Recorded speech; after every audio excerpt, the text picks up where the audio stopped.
So the clock on the wall says it's 6 o'clock. It's actually running a little bit slow, but welcome to the Schertz City Council meeting. Call to order, regular session, May 8th, 2018. Our opening prayer, pledges of allegiance to the flag of the United States, will be presented to us today by Councilmember Ralph Gutierrez. Please join us. Lord, we are meeting today to conduct matters of our community. Bless each person who took the time to gather here today. Guide our hearts and our minds in the spirit of fairness. Share a little of your wisdom with us to help us do what's right in all concerns. We seek your guidance, your courage, and strength during this deliberation. Let the work be done here today come to fruition, and let it be for your glory. Amen. I pledge allegiance to the flag of the United States of America and to the republic for which it stands, one nation, under God, indivisible, with liberty and justice for all. Honor the Texas flag. I pledge allegiance to thee, Texas, one state, under God, one and indivisible.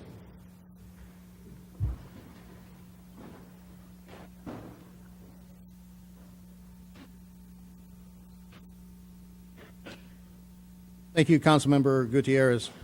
The first item on the agenda is a proclamation recognizing Police Week. I'm going to step down to the mic.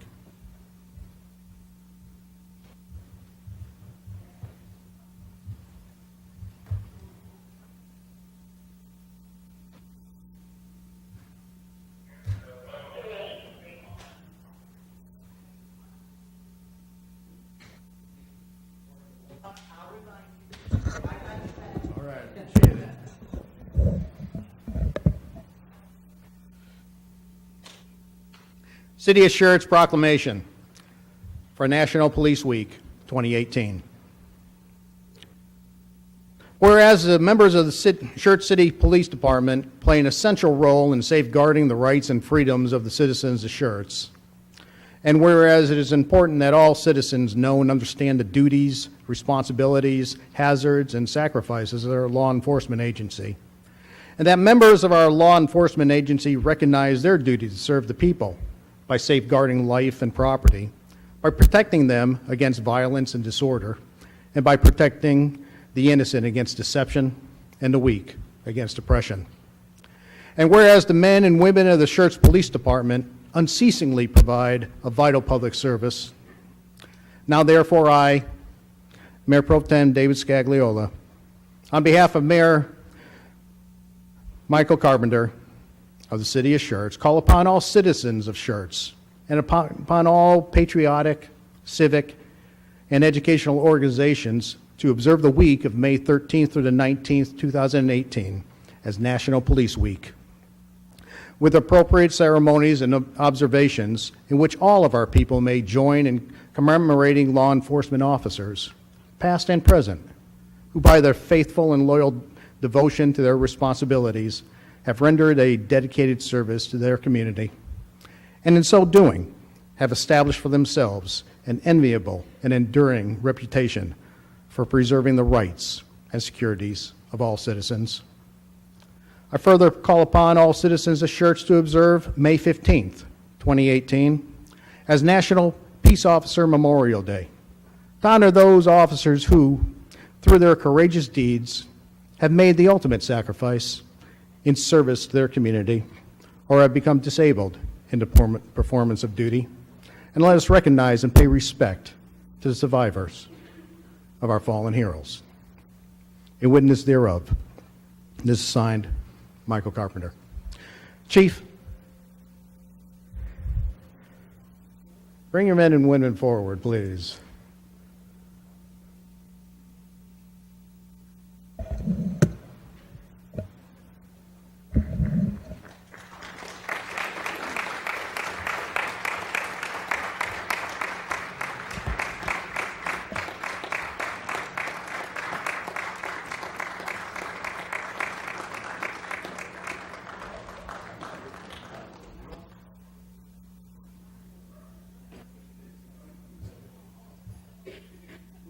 Chief, the microphone's available if you want to say a few words. Not required. No, but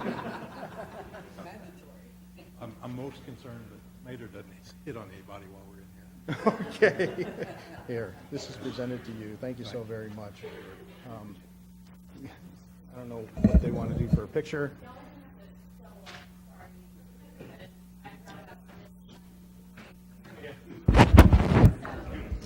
Those on the end, if y'all just want to kind of come forward a little.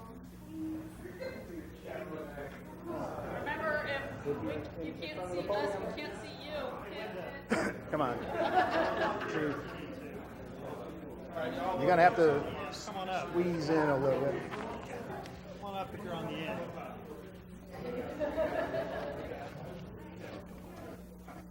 You got it now? Everything's affixed?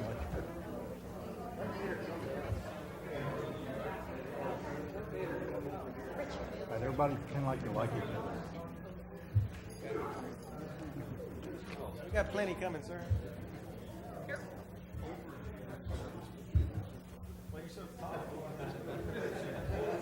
All right. Maybe get y'all in then, since they filed up there, because y'all are blocking everybody. Oh, okay. Or yeah, or even right there is fine.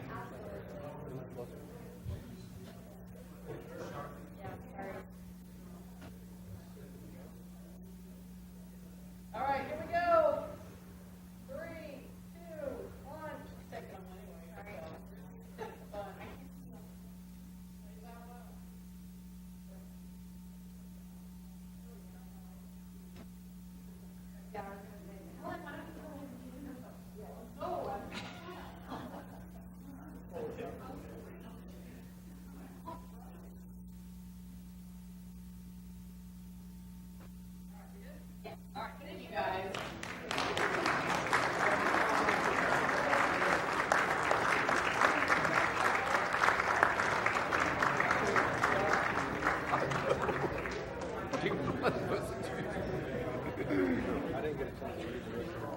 That's all right. And there's one report.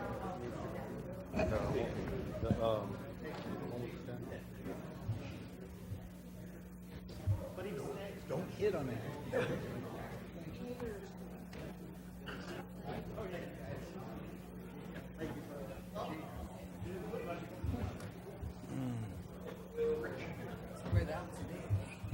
Yeah. I'm just glad we have a quorum.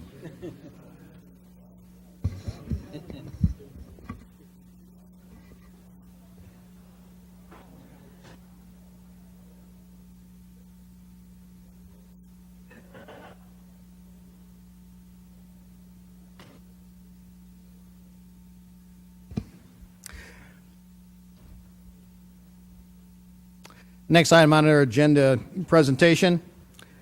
And this is a presentation regarding the Hal Baldwin Scholarship Award recommendations. Ms. Gonzalez. Good evening. So we are here tonight because to discuss the winner of the 2018 Hal Baldwin Scholarship. Back in February, Council did approve a resolution appointing the committee members to the Scholarship Committee. Applications went out soon after that, and we received 7 qualified candidates, and just wanted to announce that tonight, but also let council know at the May 22nd meeting is when we'll bring the student forward and formally approve the resolution to grant the funds for that scholarship, and also introduce the student as well. So at this time, I'd like to invite those committee members that are in the audience, and they will do the honor of making the announcement. Thank you.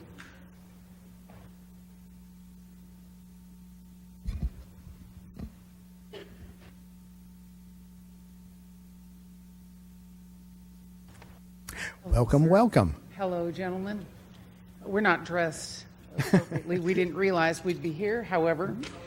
Yeah.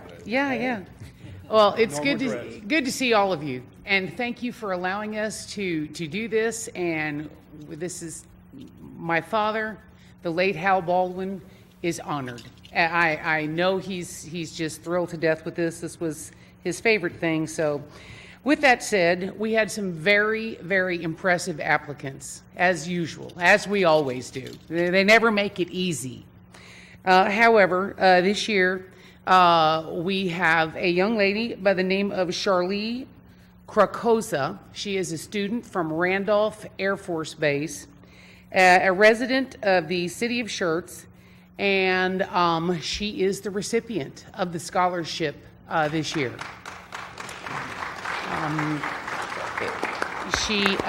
She will be here next Tuesday at the council meeting so that you guys can make it official. And we actually called her. She called back, Bert. Yeah, she called back. Unfortunately, it was while you were going through the metal detector. I tried, but you know, it went off. So anyway, she's very happy and thrilled to death. So with that said, I think that I have probably said everything. Is there anything we need to add to that? Yeah. Any questions that you guys have for us? We missed this.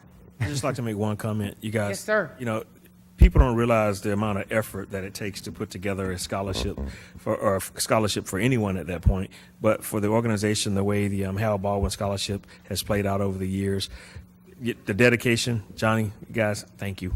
Oh, gosh. It does great for the community. You're welcome. And it is sometimes extremely difficult, very difficult. However, thank you, Mr. Scagliola. Thank you, Mr. Crawford. Thank you all very much for help. So, Sarah, thank you. Okay. Thank you, Susan. Finished. Thanks a lot. Bye-bye.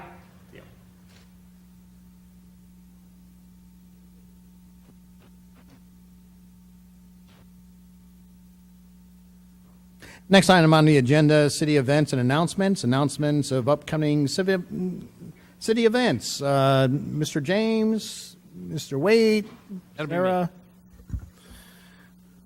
Mayor Pro Tem, tonight, first item on our announcements is tomorrow from 10 a.m. to 4 p.m. is the San Antonio Manufacturing Association's annual trade show. It's being held at the Freeman Coliseum. If you want to attend and you've not contacted EDC about getting tickets, you can probably see Kyle tonight or call them first thing in the morning since it starts at 10, and they'll try to get you hooked up with tickets. Thursday, May 10th is the Northeast Partnership meeting at 11:30 at Olympia Hills Golf and Conference Center. This Saturday, May 12th, is the Spring Bird Expo. It's from 9 a.m. to 5 p.m. at the Civic Center, and the admission is $5, and under 12 is free, I believe. There's no council meeting next Tuesday night. It's our third week of the month. Saturday, May 19th is the EMS Golf Tournament. It begins at 1:30 p.m. with a shotgun start. It's on a Saturday this year, not a Sunday. It is again at Olympia Hills Golf Club. Registration begins at 12 p.m. If you're interested in playing and you don't have a team, you can contact EMS and they can probably get you placed on a team. Monday, May 21st is the monthly chamber mixer at 5:30 at the FM 3009 restaurant at HEB. And then our next council meeting will be Tuesday, May 22nd. And a reminder to council that that's the cardiac arrest survivor night as a part of EMS week. And the city council meeting begins at 6 p.m. There's a reception for the survivors at 5:30. That'll be here in the council chambers. Very well. Announcements and recognition by the acting city manager, Mr. James. Thank you. Just a couple of things for folks who are in the audience or who may be watching the video later. There are a number of written updates we do for council that we don't talk about during the meeting, but included in this week's packet, so if you go online and get that, are an update regarding the EMS fees, an update regarding the status of large repair projects / CIP projects, and then again an update on the fact that the city is going to be seeking proposals for employee benefit brokerage services going forward. So, Next item on the agenda, hearing of residents. And first individual signed up is Mr. Brent Bolter.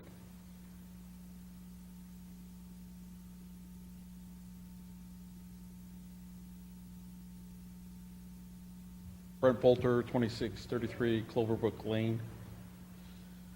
I'm going to start off, and this isn't so much directed at council as much as it's directed for the people who are going to watch the video or the people that are going to see when I post this on social media. So ever since it came out that there's going to be 2 movie theaters across the street from each other, it stirred up a lot of comments, let me put it that way. Part of the issue is people are concerned about Wiederstein and 35 and Old Wiederstein and 1103 and all that good stuff that's going on. So a lot of comments that were kind of pointing the finger kind of comments, not just residents, but other people on other councils, that kind of stuff. So I just want to say to them, if you want to encourage communication between the cities to look at situations and see where we can work together, I don't think those kinds of things help. I think they hurt. I don't think they advance anybody's cause when you see comments like, oh, Schertz just wants to keep that so they can have a speed trap there and things of that nature. Okay, if your incentive or you're wanting to do something there and work together, then let's go ahead and move forward in a way that allows for that. So we know Wiederstein or Cibolo Valley Road goes up to 35, probably needs to be a signal there, so on and so forth. So all I'm going to encourage council tonight is moving forward. I had a 2-hour meeting with one of the Cibolo Council members on Saturday, and we discussed these things among others. Reach out, sit down, work together, and see what makes sense. What can Schertz do? What can Cibolo do? What kind of money can come from? When you walk into a situation and go, hey, I'm coming in with $8 million or $4 million or $5 million, what can you guys do? Well, that's a good way to start the discussion. When you're coming in with money to put to a situation you're trying to correct or fix, that's a good way to start. You know, council reach out. Now, I know there's this big thing about quorums and too many people together all at the same time and all that good stuff. So one of the things that I talked with the Cibolo individual is, okay, we'll pair up. And if there's 7 of them, 7 of you, one and one, and there's no quorum, have a discussion. What's going on? Hey, what can you guys do? What can we do? So there's issues there. A lot of people are upset. My only message is, work together. It was the same message I delivered on Saturday. There's issues. See what you guys can do together. See what makes sense. They have their priorities. Schertz has their priorities. But where we can work together, if they're kicking money in, that does nothing but help us as well. So I just wanted to bring that message here tonight. Thank you. Thank you, sir. Next on the list, Mr. Preston Granger.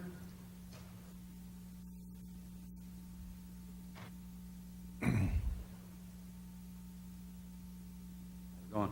Hi. Okay, so purpose of this is to possibly see if I could get a house that I'm purchasing rezoned for commercial use that is currently zoned residential. It backs up directly, Schertz Bank right on Main Street is directly in front of the house. And from what I understand, the new bar that is going up is directly adjacent to the house as well. It's the address is 513 Exchange Avenue. And it's a perfect house for, say, a small little restaurant, breakfast, brunch place, and or I could even make it a real estate office. I'm a licensed real estate broker, and also me and my wife live here in Schertz. So our discussion was that in the mornings when we want to go and eat breakfast somewhere, we don't want to cook at the house. There's nowhere really to go besides IHOP or Denny's and those kind of places. That there's not that feel or that place that if we want to go to that place, we need to go to San Antonio. And we really, I'm an investor. I buy houses, I fix them up and sell them. It's my main business, and I really think that we could do something with that property to maybe do something in the community. So I went and I met with the lady at the when I was pulling a permit this morning on another property, and she told me to come to you guys and speak this out. So I don't really know much else besides that. Oh, I appreciate you coming by. Typically, if something's not on the agenda, we're not allowed to speak to it except for matters of specific fact. Right. So if you want specific facts, Mr. James, what's his next step? So his next step is to talk to Lisa Wood, who's right back there waving at you. She'll chat with you in a minute. She's over the department that handles zone submittals. Perfect. Thank you, guys. Next person on the list, Ms. Penny Jennings.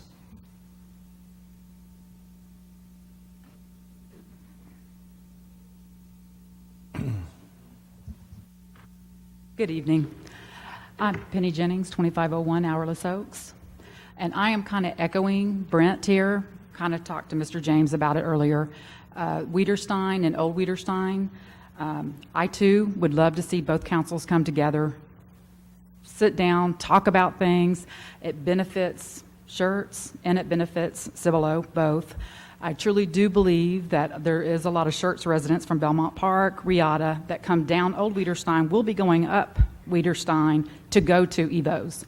I just think, or would like to encourage y'all to get together, because I have been told that they have sent over a proposal to y'all, and they have not heard back. I guess it's been here for about a month and a half, and they've not heard anything back from y'all. So if y'all could get together with them and talk with them. I also, Old Wiederstein, love to see something done with Old Wiederstein. When Evo's opens, there's going to be a ton of people cutting through Old Wiederstein to go up, to come back, to go to Evo's. And also, one other thing, if there is any way of getting a stoplight or a three-way stop on Wiederstein and Old Wiederstein, when I'm coming to see y'all, I have to sit there for 15 minutes to get out. And the traffic is backing up down Old Wiederstein, and everybody's waiting because the cars are just, you get it clear one direction and can't get it clear the other direction. But otherwise, just encourage everybody to work together with both cities. All right, thank you. Thank you so very much.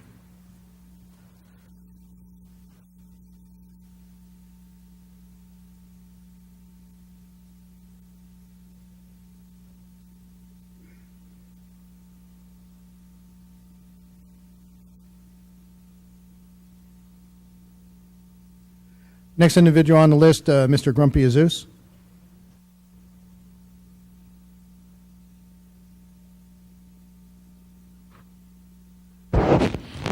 Good evening, Mr. Mayor Pro Tem, Council.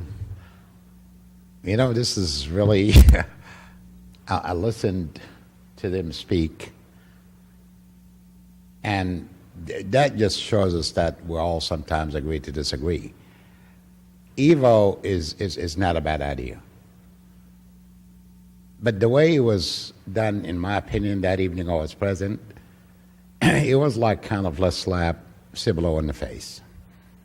Let's do this before Santiago comes. And like some of them spoke earlier, we never looked at traffic issues when we do both together. Santiago would have brought us, by the way, a lot of business to our city. We don't have to jump the gun with Evo. It would have probably, and I'm pretty almost certain, the business I'm in and the properties and the commercial development, when something comes up across the street, the value goes up. We could have probably done something different.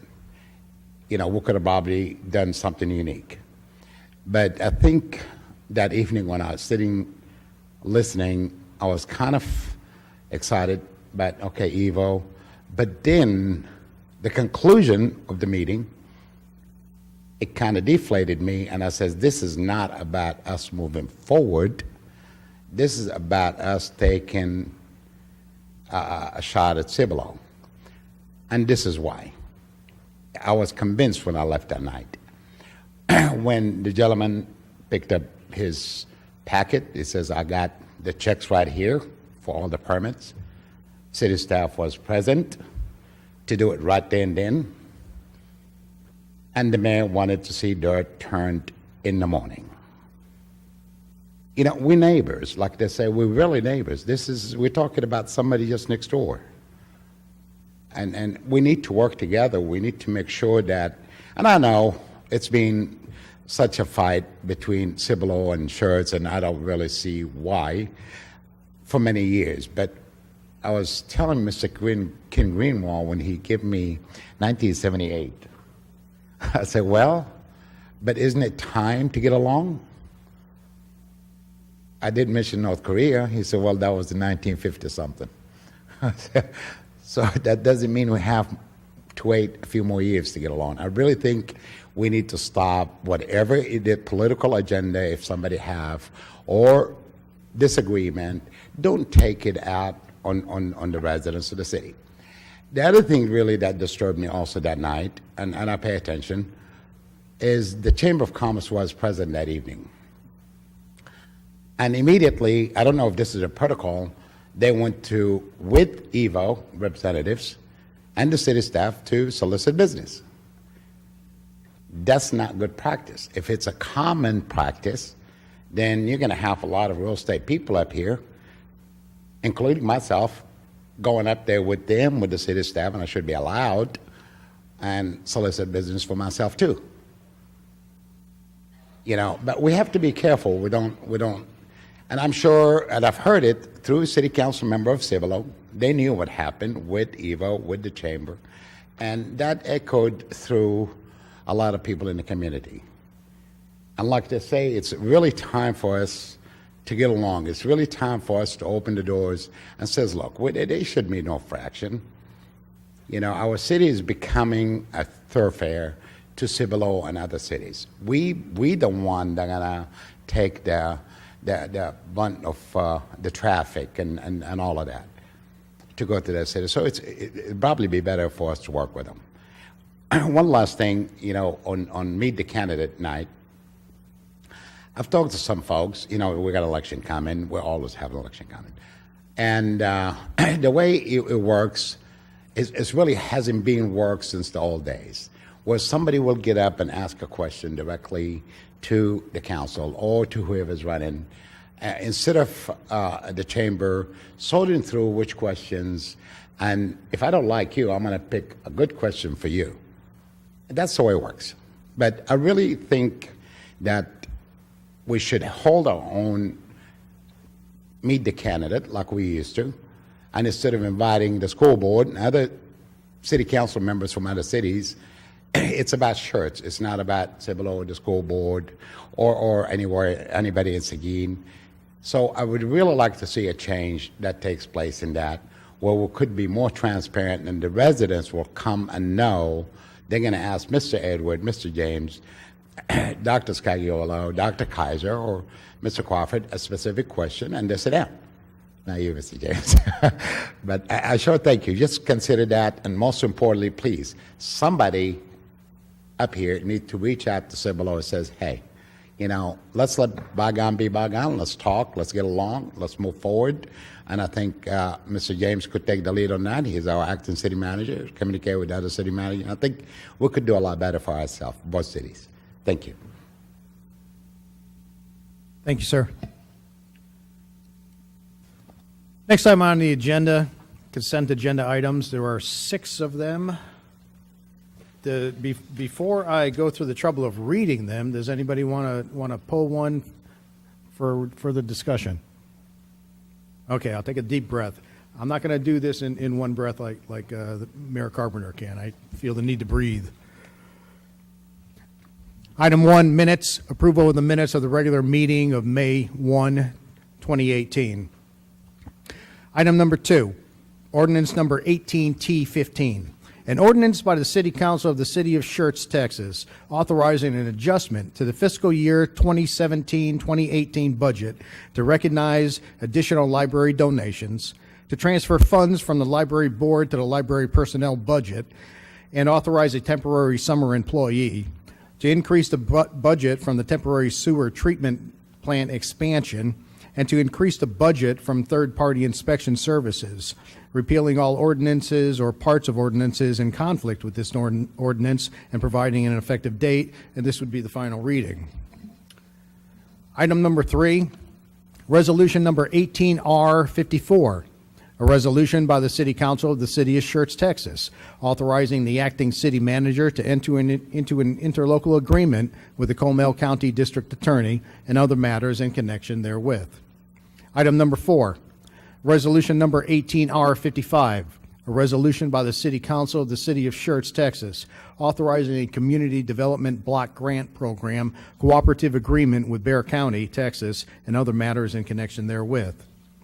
Item number 5, resolution number 18R38, a resolution by the City Council of the City of Schertz, Texas, authorizing the acting city manager to allow Cibolo Creek Municipal Authority to proceed with work for the installation of a lease prepackaged sewer treatment plant to expand wastewater treatment capacity at the Woman Holleran treatment plant and other matters in connection therewith.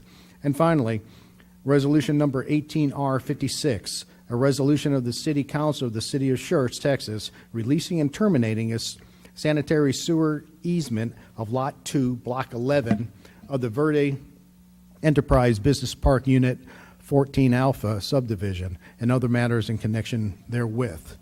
Those are the items on the consent agenda.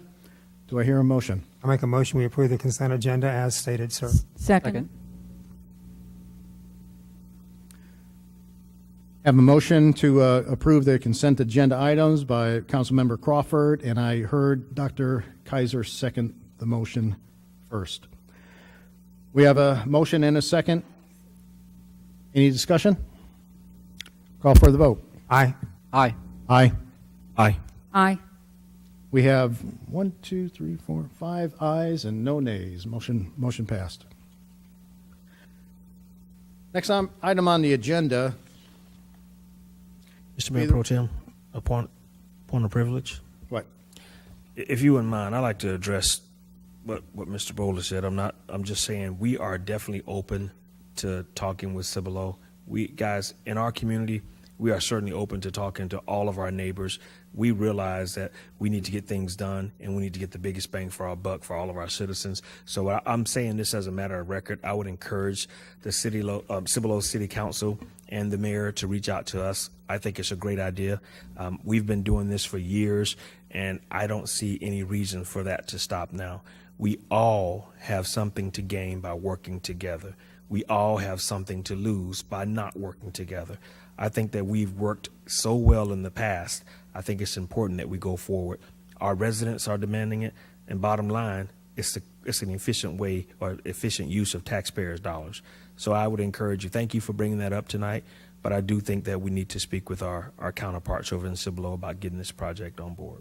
Thank you. Mr. Scagliola, may I make an announcement also? Well, statements of specific factual information, if you have such, have at it. Mr. Bolter, I have also talked to Mr. Kessel and Mr. James about Wiederstein Road and Old Wiederstein Road for the last year, and Mr. Herrera, and 1 or 2 other council members on Cibolo. It takes money and time, and I'm happy to visit with you. You have my phone number. You're welcome to call me. I'll be glad to tell you what we talked about and why, and hopefully we can make something happen. It takes time. That's the biggest problem. It takes money. That's even bigger maybe than the time. But I know the staff has been working on it, and it doesn't always get publicized. So thank you for bringing it up also. Thank you, Mr. Cagliola. Thank you. Okay, next item on the agenda is the roll call vote confirmation. Ms. Dennis.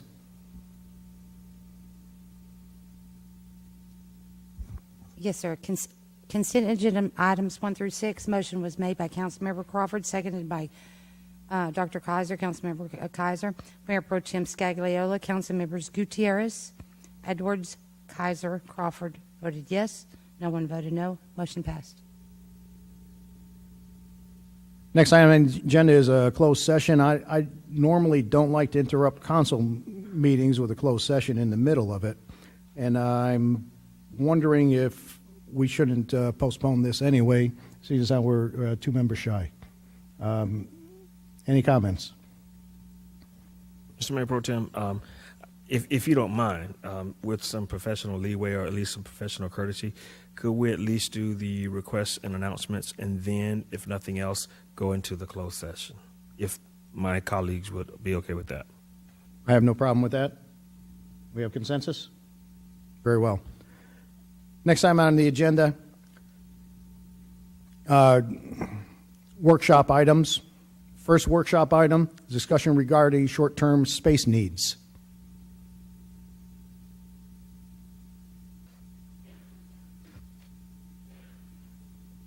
Mr. Waite. Howdy. Give me 1 second to pull this up.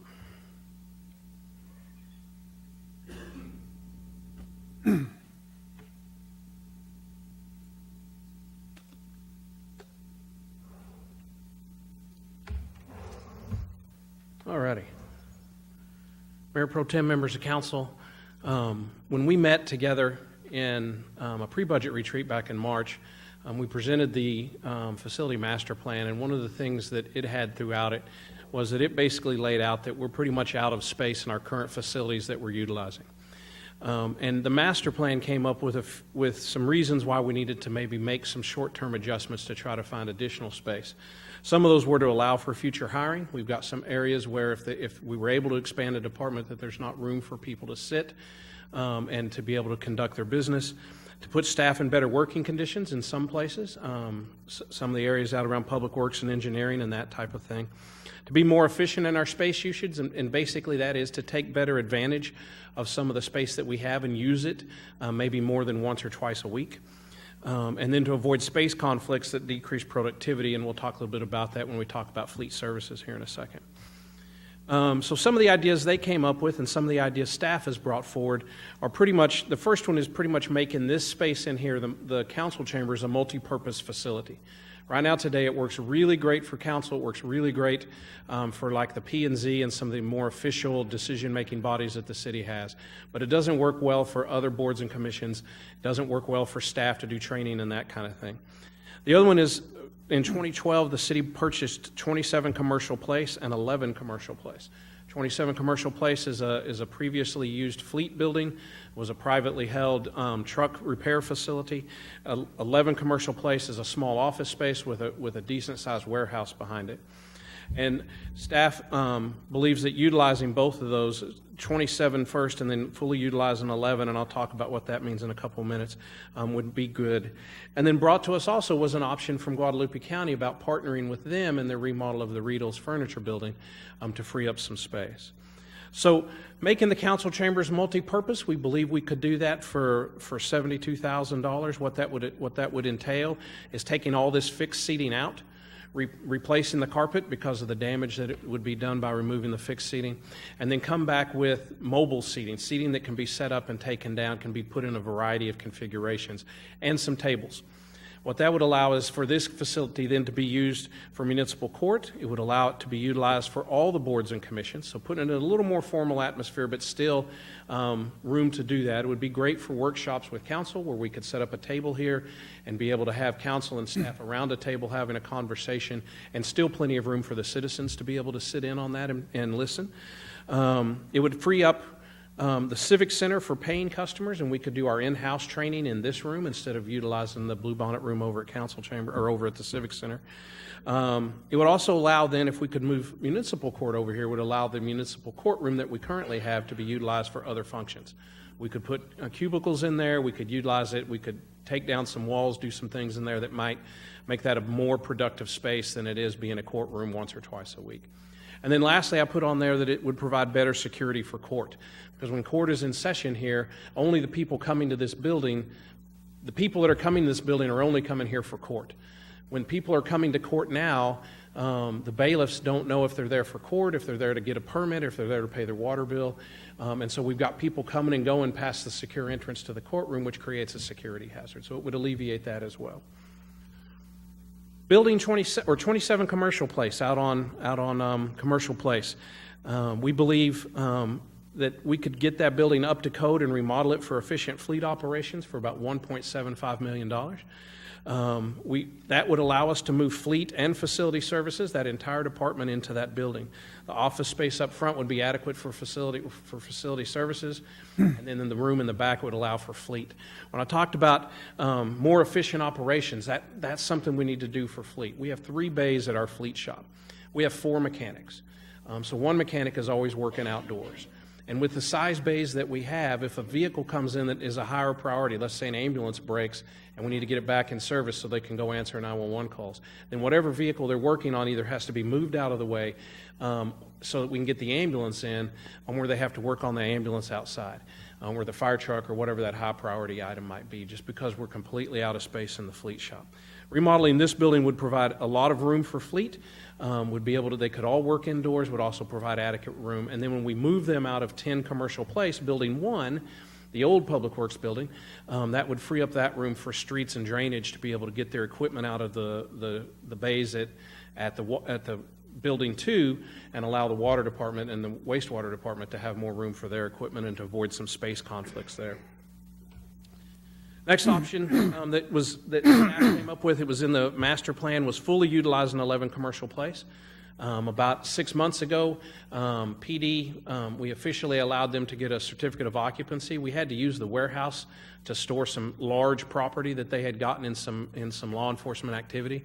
And so they continued to need room for storage for their equipment as well as property. And so we got a CFO for the building. They've since moved into the front of the building where it's environmentally controlled to store some stuff that needs to be environmentally controlled. So recommendation when we get to 11 Commercial Place would be to remodel the front office space, install some environmentally controlled storage area in the warehouse, allow PD to maintain the warehouse for their property, and then we could move Parks and Recreation into the front office of 11 Commercial Place. That would free up all of Building 1 at 10 Commercial Place. And it would give Parks more room and more office space. And Parks is already utilizing, behind the warehouse is some more storage yard area that Parks is already using for their equipment. And so it would get them over there into one facility. By freeing up 10 Commercial Place, if we just open 27, streets and drainage can move into the bays, and that deconflicts with the water department. If we did 11 as well, we could move Parks over. We could move all of streets and drainage over to building number 1, which would open building number 2 up to allow engineering to expand. We could give our engineers a little bit more elbow room. I don't know if you've seen their offices over there, but they're a tad tight, and when they're doing with big drawings and things like that, it gets a little bit difficult to work in. But it would allow us to allow engineering and water and wastewater to be in building 2 and have appropriate room for several years. And then lastly, we were approached by Guadalupe County to partner with them on the remodel of the Riedels Furniture Building. Their idea, and one of the ones we talked to them about, was setting up court over there, moving all of our court facilities over to that building. That starts down a process that the facility master plan talks about, is do we want to decentralize our operations and not have a centralized campus like we do today. We would be moving the court offices, where you pay your tickets, all that other stuff, as well as the courtroom down there to FM 78. Would free up a little bit more square footage in building number 1 for a little bit better expansion, a little more room for staff there. But it would cause some issues with court as far as security issues, because they would still be holding their folks that had warrants that needed to be magistrated. They'd still be holding them at PD. Now we'd have to get them in a car and take them all the way down to FM 78, and as soon as we're done, bring them back. So there'd be some operational issues they'd have to work out there. The other issue is that we'd pay our portion of the cost of remodeling that building. And then there would probably be a monthly lease payment in there as well for the space that we would continue to occupy. The second option at Riedels that we think it has some better promise and merit to it is that we've started a discussion with Cibolo and Guadalupe County about joining, and even probably inviting the school district, but joining our Emergency Operations Center together. The two communities line up right next to each other. Whenever we had issues like Hurricane Harvey, they're in their room talking about ideas, we're in our room talking about ideas, and more times than not, we're on the phone saying, what are you doing with this? This is what we're doing with this. This would get both communities in the same room. Basically, it'd be a big open room. The cost of paying for that would be greatly reduced over trying to build a courtroom there.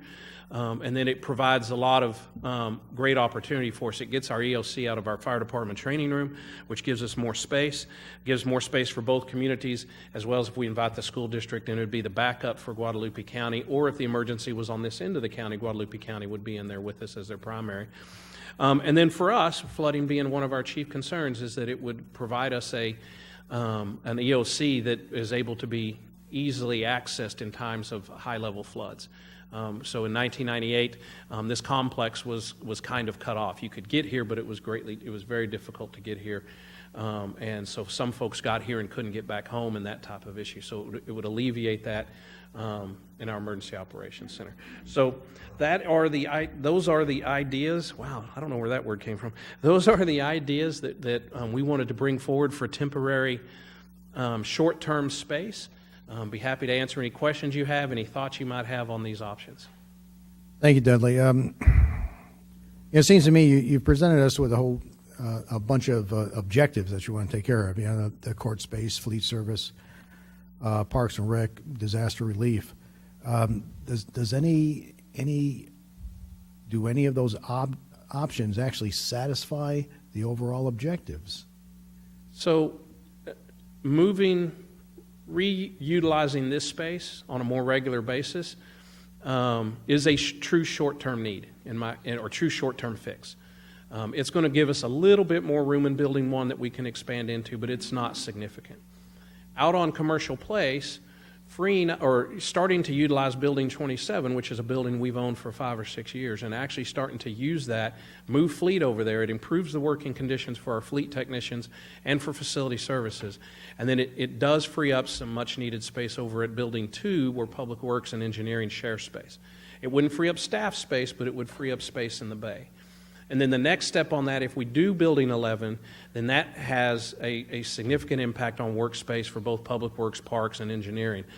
And I believe that's more of a longer-term solution. And if you look at that facility master plan, it kind of speaks to that of being a short to medium-term solution. They have a recommendation in there as we get closer to build-out that we may need to build another building between 11 and 27. There's a vacant lot there that we own as well that's used for vehicle staging and that kind of thing. And in their plan, it says you may need more space for your public works and that, and so there's room there to build a building 10, 15 years down the road as the city continues to grow. So I think remodeling this is truly a short-term fix, but it does help us become more efficient because we're using this room several times a week and not once a week, which frees up space that we could use if we needed more hiring in any of the departments in Building 1 or even any of the departments in Building 2. It would maybe allow for some rearranging of offices and staff to do that.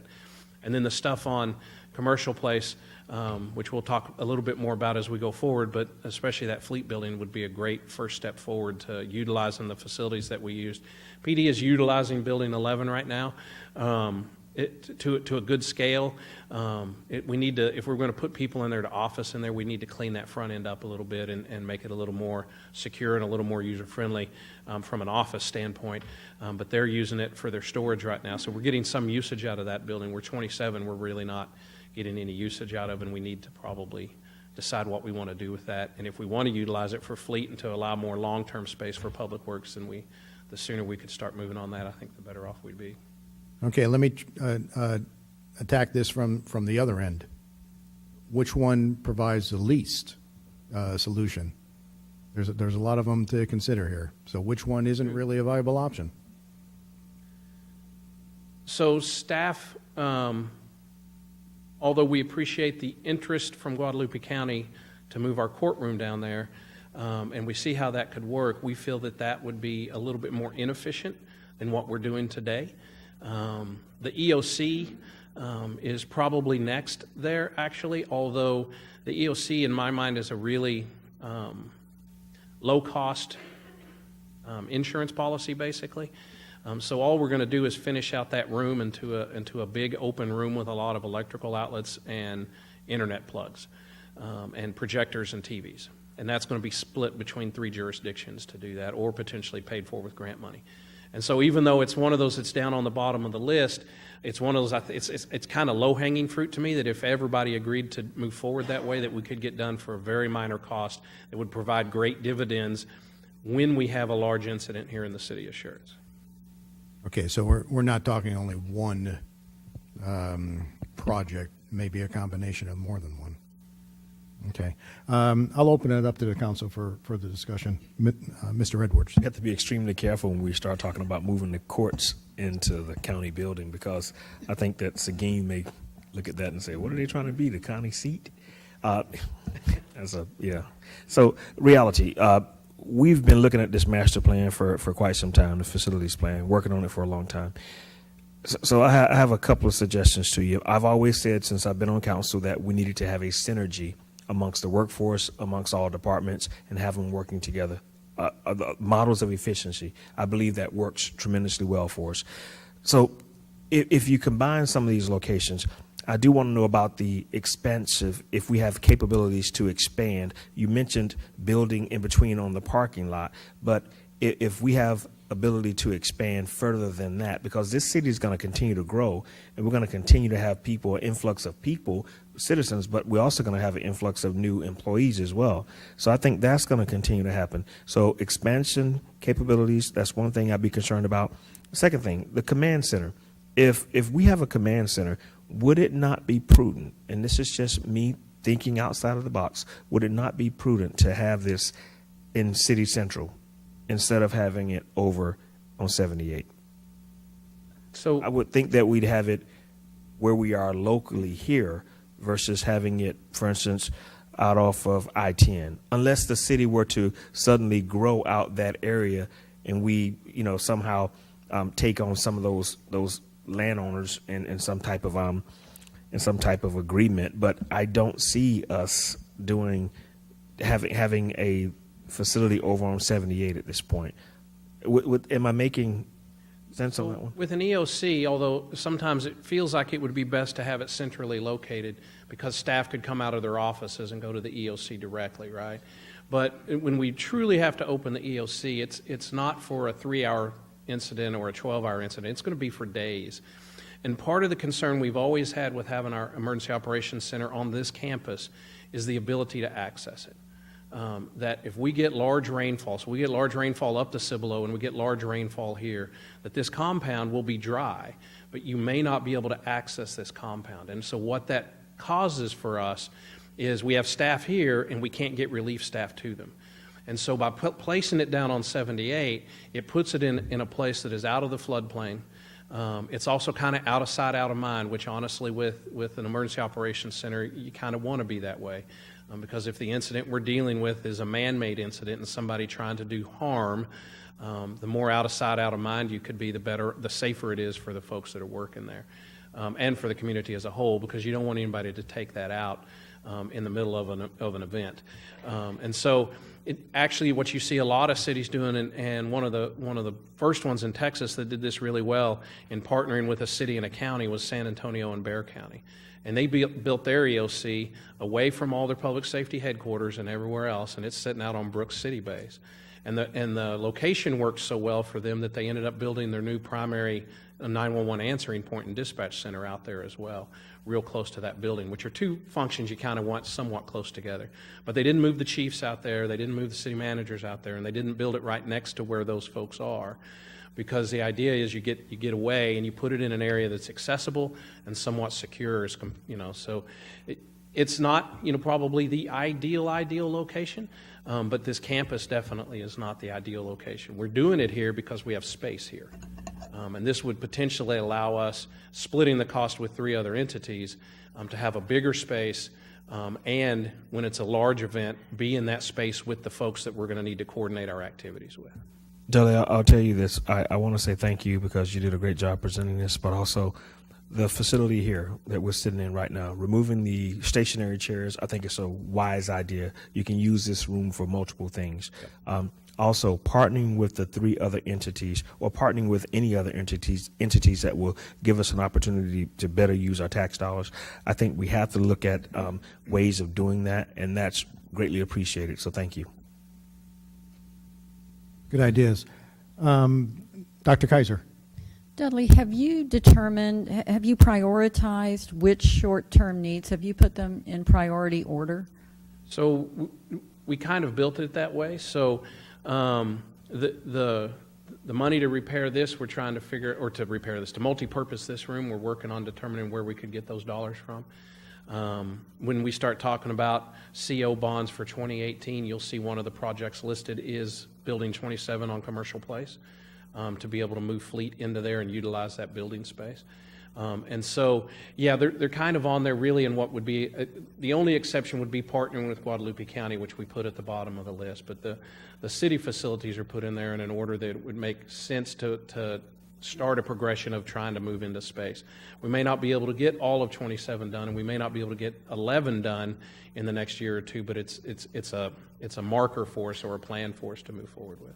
And maybe to clarify, Dr. Kaiser, 27 Commercial Place, utilizing a building that's sitting vacant is our highest priority. Additionally, because that improves the efficiency of our fleet operations, that's a tough place to work in the summer for those folks when you're having to work outside. And so if we can only do one, the most advantage really, I think, comes from 27.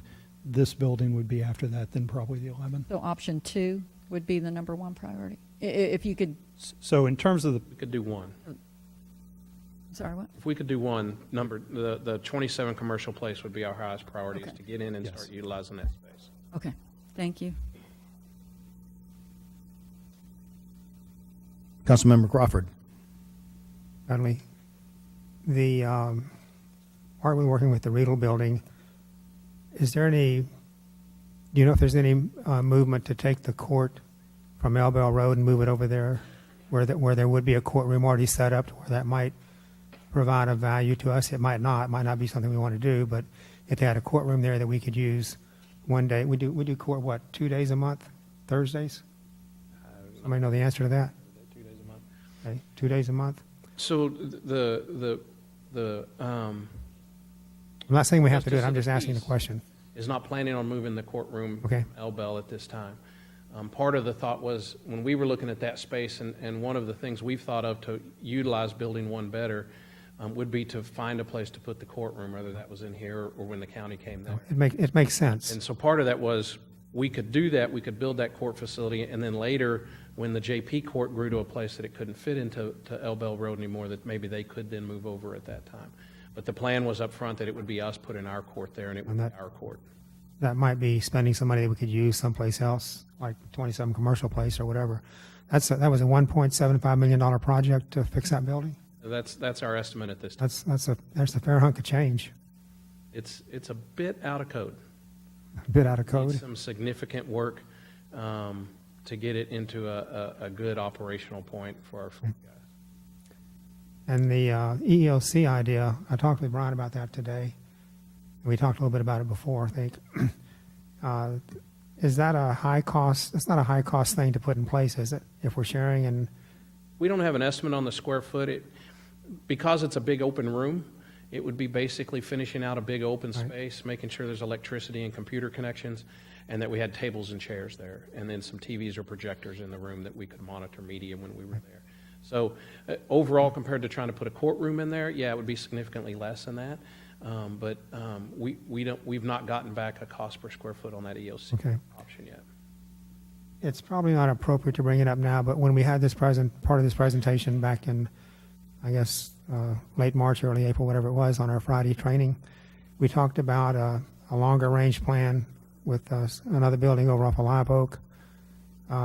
Does all of this fit in with feeding that in a way that's economic? I know the Building 27 does, but we're not wasting money now that we could use on that building to give us more space for some other things that need to go on down the road then.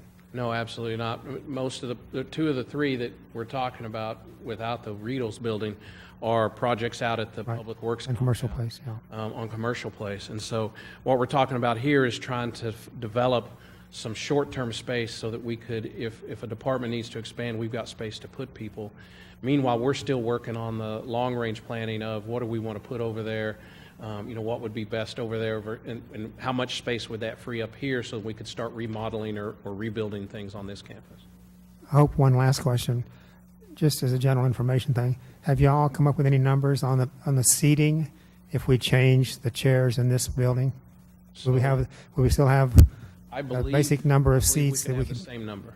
Okay. Now, we put tables in here, that number goes down. Okay. But set up like this in an auditorium format, we can get real close to the same number of Okay, chairs. just curious. And that includes some different size chairing for special needs folks and things like that as well. Okay, thank you.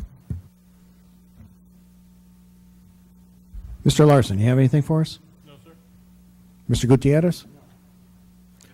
Yeah, this isn't an action item. It's just a discussion, but I think we're honing in on a possible direction. Sounds like commercial place is rising to the top of our list, more so because we own it. I mean, I like the Rydell building, and I like the idea of coordinating our activities with the county and the different cities. But the fact is, that building is well, kind of out of code also, and it's going to cost a lot of money. And any money we put into it, I don't know if we're going to see, because essentially it'd be a rental. We'd be paying to fix something that really isn't ours. So the suggestion I have is we need to discuss this again, but what I'd suggest is you do another rack and stack, list the priorities, list the objectives, which ones actually satisfy that, and bring some dollars to us. You know, what's it going to cost for us to move forward? Any other comments? You mentioned renting out another building? Well, the Rydell building wouldn't be ours. We'd have to pay a fee for. Oh, I thought you meant we would be renting from them. Okay, never mind. Mr. James. So if I may, Councilman, just in terms of next step in which direction that we're headed, the item coming up, 2 down on the agenda, is a work session discussion with James to update us on the proposed bond issuance. And if you may recall, and he'll get into this more, we talked about those periodic bond issuances to pay for things. He will cover that shortly. One of the things we propose to use that bond issuance for, $1.75 million, is the renovation of Commercial Place. So certainly the bond language gives you some ability to lay out what you want to use it for. But to be clear, the decision point on moving forward on Commercial Place is really, in our minds, with the actual issuance of that bond in fairly short order to go forward with that. And then part of the money we have are building repairs and the plan for that. Again, I think with the funds we had, likely it'd be something we would look to move fairly quickly to see if we can cobble together the funding to redo this space. And to be blunt, those are really our 2 top priorities, because we own a building that's sitting vacant, and I got fleet folks working in a tough situation, and I need to improve efficiencies there. The second, and this really goes to it, is I'm out of space in building 1 across the way, and I've got 2 fairly large rooms, council chambers and courts, that each are used. Courts is twice a month maybe for 3 hours a time, and I've got council chambers that's really used for P&Z and council and occasionally Board of Adjustment when y'all meet. It's not very efficient. So if I can combine those, this space is still going to sit vacant a lot, but again, we're able to do something with cubicles or things like that to free up space over in Building 1. So those are clearly the 2 top priorities. But likely we will look to move forward with the 27 when we decide to issue the bonds, that decision set in motion, and then we can come forward to say this is how we're cobbling together the funds for this, and get a blessing to go on it as well. But again, that's in a matter of a couple of months. Thank you. Any other discussion on this item? Moving on, next workshop item, discussion regarding update and new HR policies and guidelines. Once again, oh, okay. We're going to change actors. Yes, yes, ma'am. Good evening, Mayor Pro Tem, Council. I'm here tonight for some guidance or direction on several HR policy updates. Some recent questions have prompted staff to re-examine some of our current policies and have led to further discussion, specifically with regard to resignations, filling position vacancies, and also promotions. And that led staff to further discuss how we're determining salaries for new hires and promotions, as well as a couple of other things that I'm going to bring up. So just briefly, I'm going to talk about the policy development process that we brought forth last November and where we're at in this process with regards to these policies, the benchmark cities that we reached out to when we were doing our comparative studies, and then I'll jump into the policies. So if you'll recall, we brought forward a policy development process, which was just really a systematic approach to policy work. And so with regards to the policies before you tonight, we have completed most of the preliminary work in steps 1 and 2, which were problem definition as well as benchmarking. And so that's what brings me here tonight. We're at step 3, which is to come before y'all to seek direction and guidance before we go further in this process. You'll see before you a list of the benchmark cities, those that we typically reach out to, as well as some of our neighboring cities. I'm just trying to get a feel for what our peers are doing. So moving in, specifically with the resignations, that is kind of what prompted the discussion about the separation policy, because currently that is just one small part of the overall existing separation policy. So as you can see, it includes several types of separations. But with regard to what we're trying to do, we want to define procedures for withdrawal of resignations, as well as having employees work through their 2-week notice versus immediate removal from the workplace. And I'll talk a little bit more about that in just a minute, as well as the use of terminal leave. And so that's leave immediately preceding when an employee is going to separate from the city.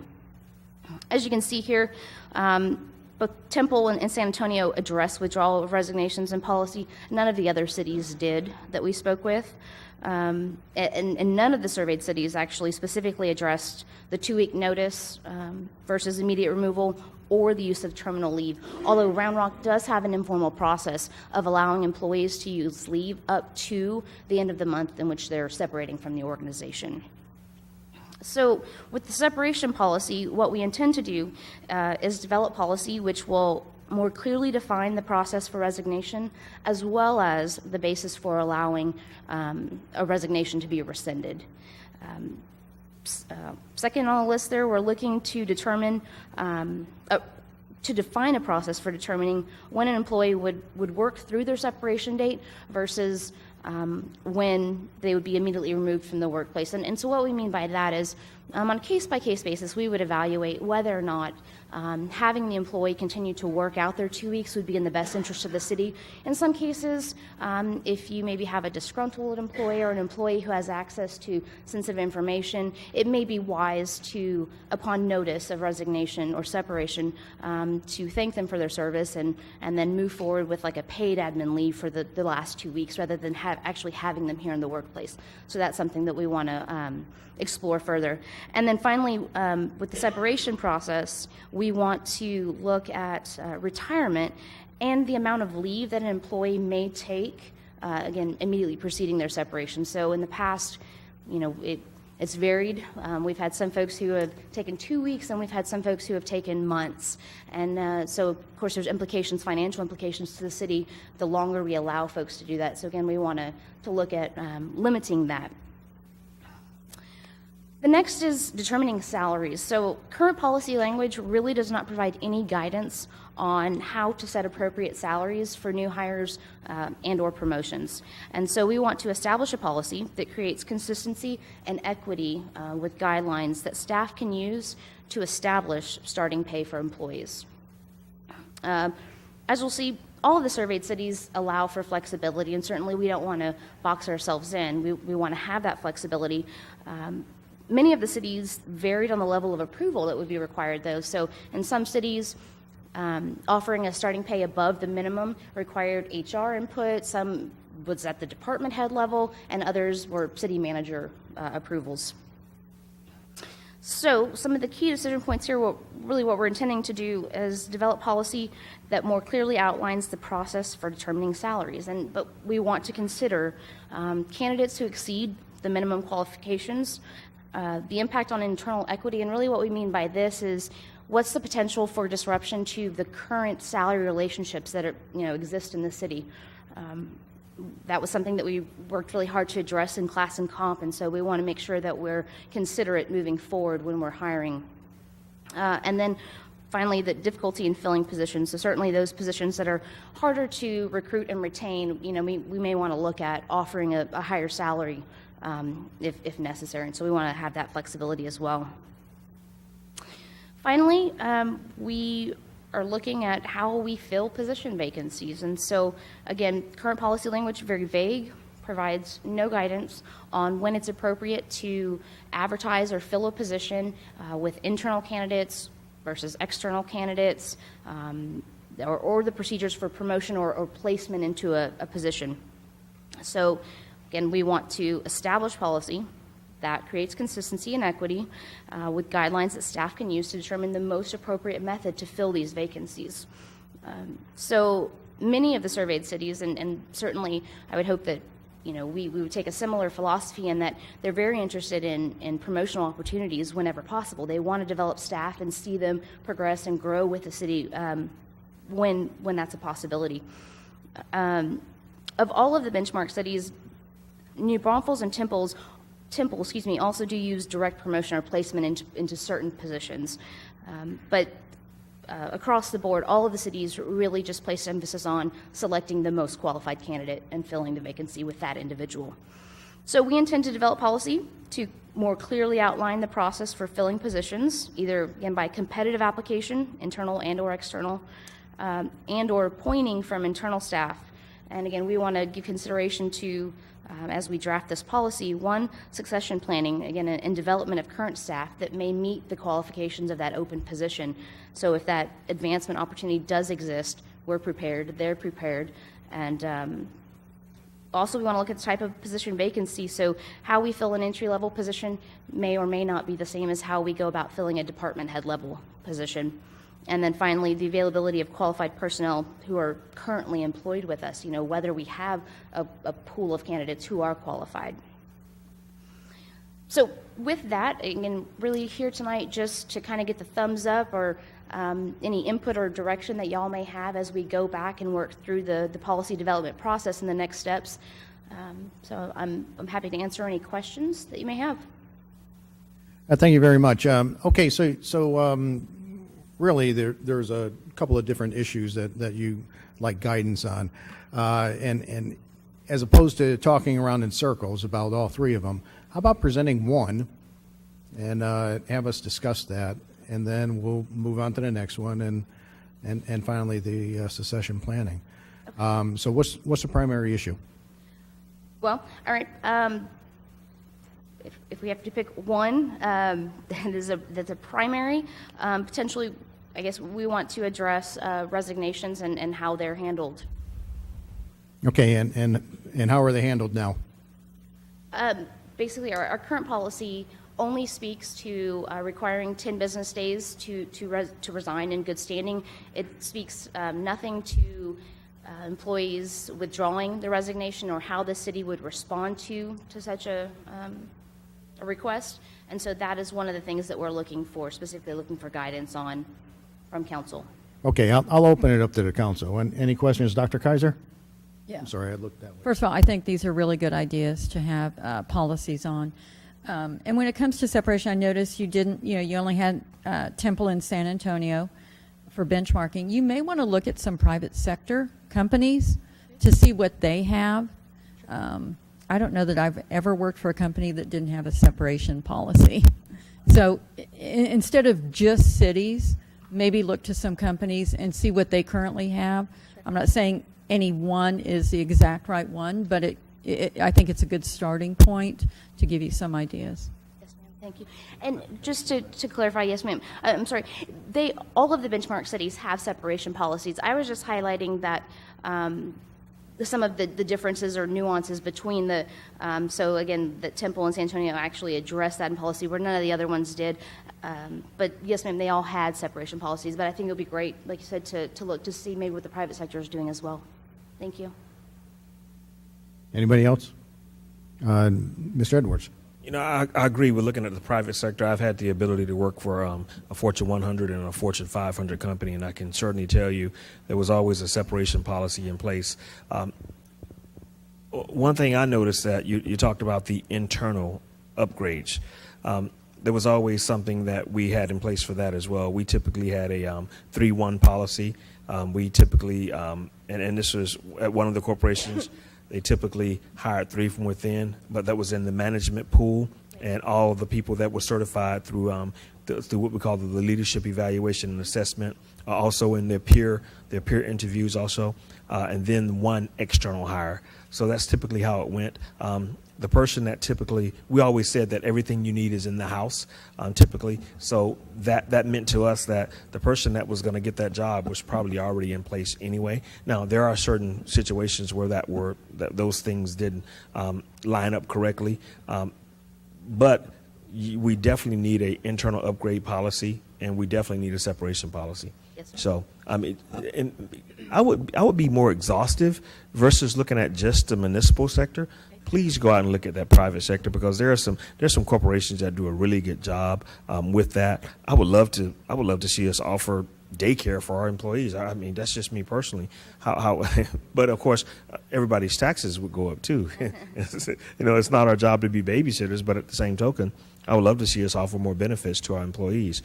So it's just something I think we can take a good lesson from if we look at corporations around the area too. Yes, sir. So thank you. Just to follow up on your point about internal development of staff, I'm actually meeting with a colleague on Friday to discuss. They've had a very successful what they call emerging leadership program. So within their city, and that's exactly what it is. It's just designed to prepare employees for when those opportunities come up, that they're ready to step into those roles. And so I'm very excited about that possibility. Jess, I'm going to say something to you.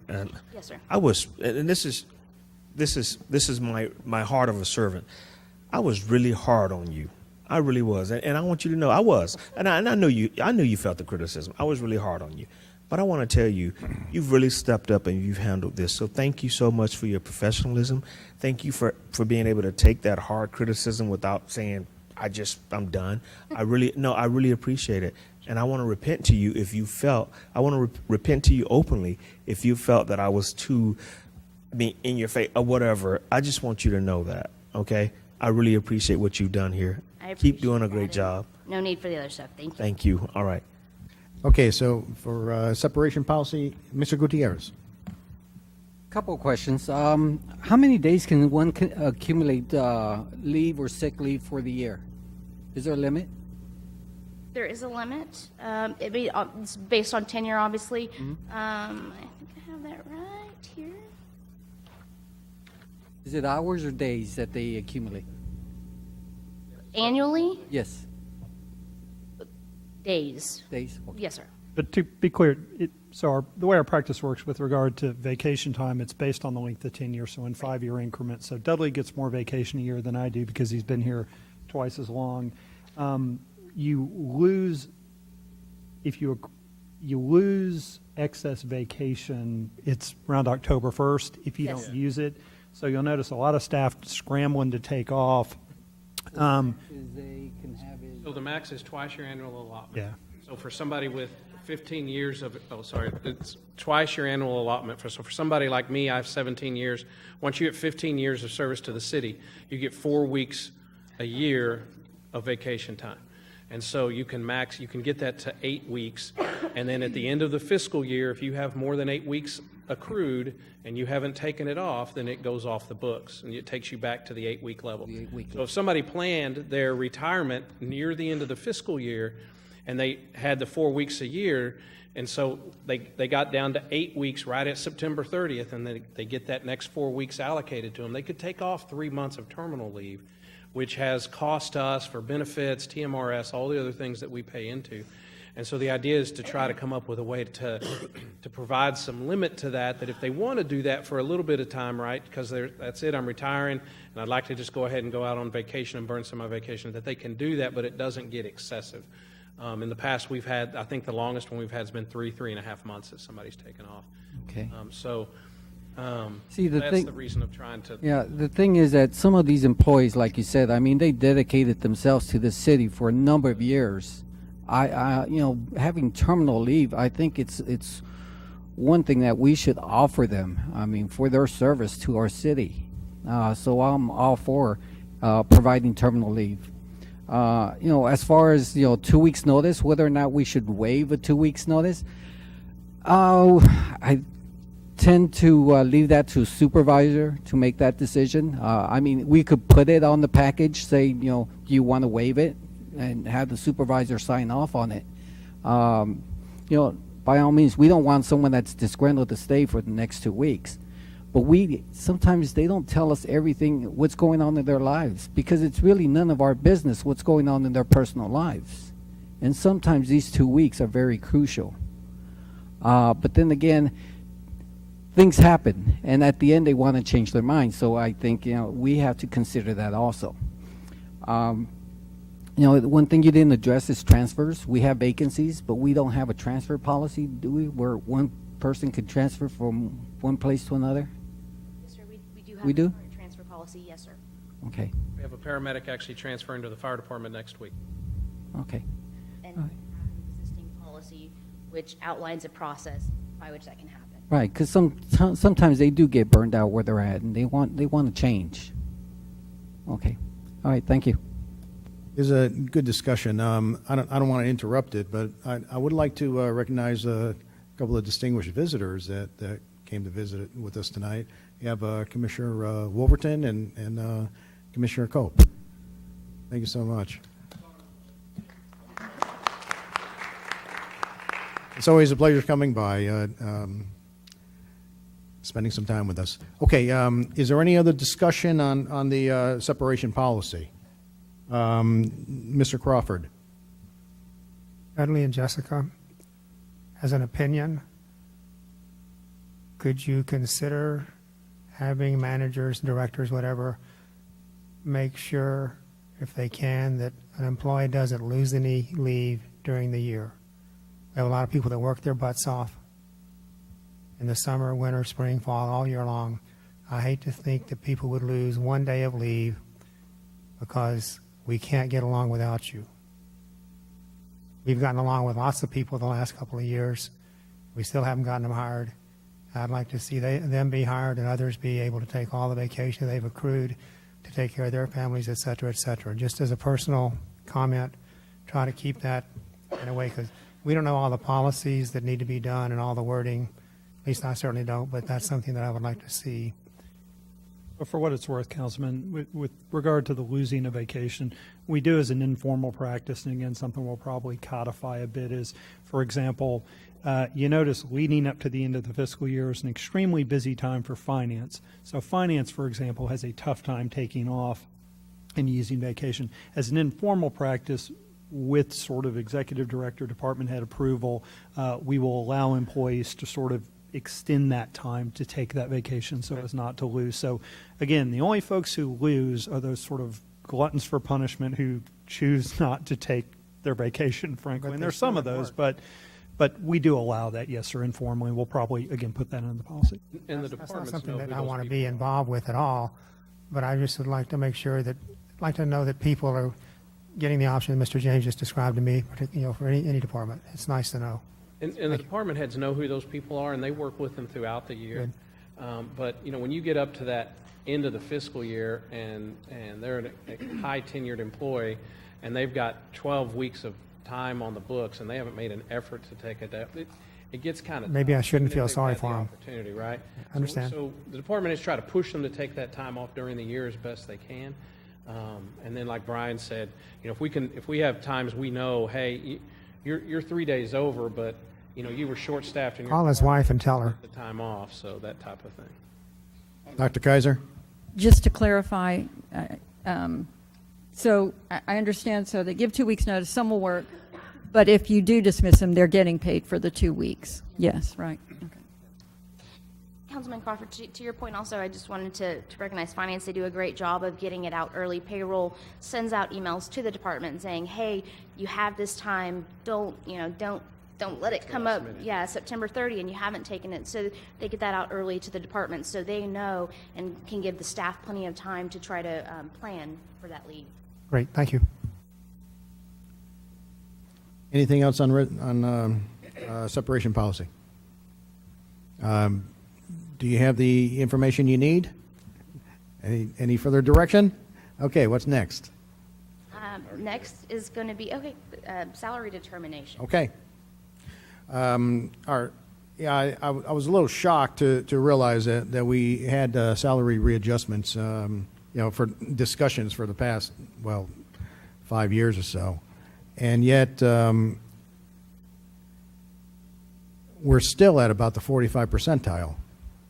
I mean, that doesn't mean, people are getting paid 45% of what normal people are. It's just that they aren't on average with a bunch of the cities we benchmarked against. Right.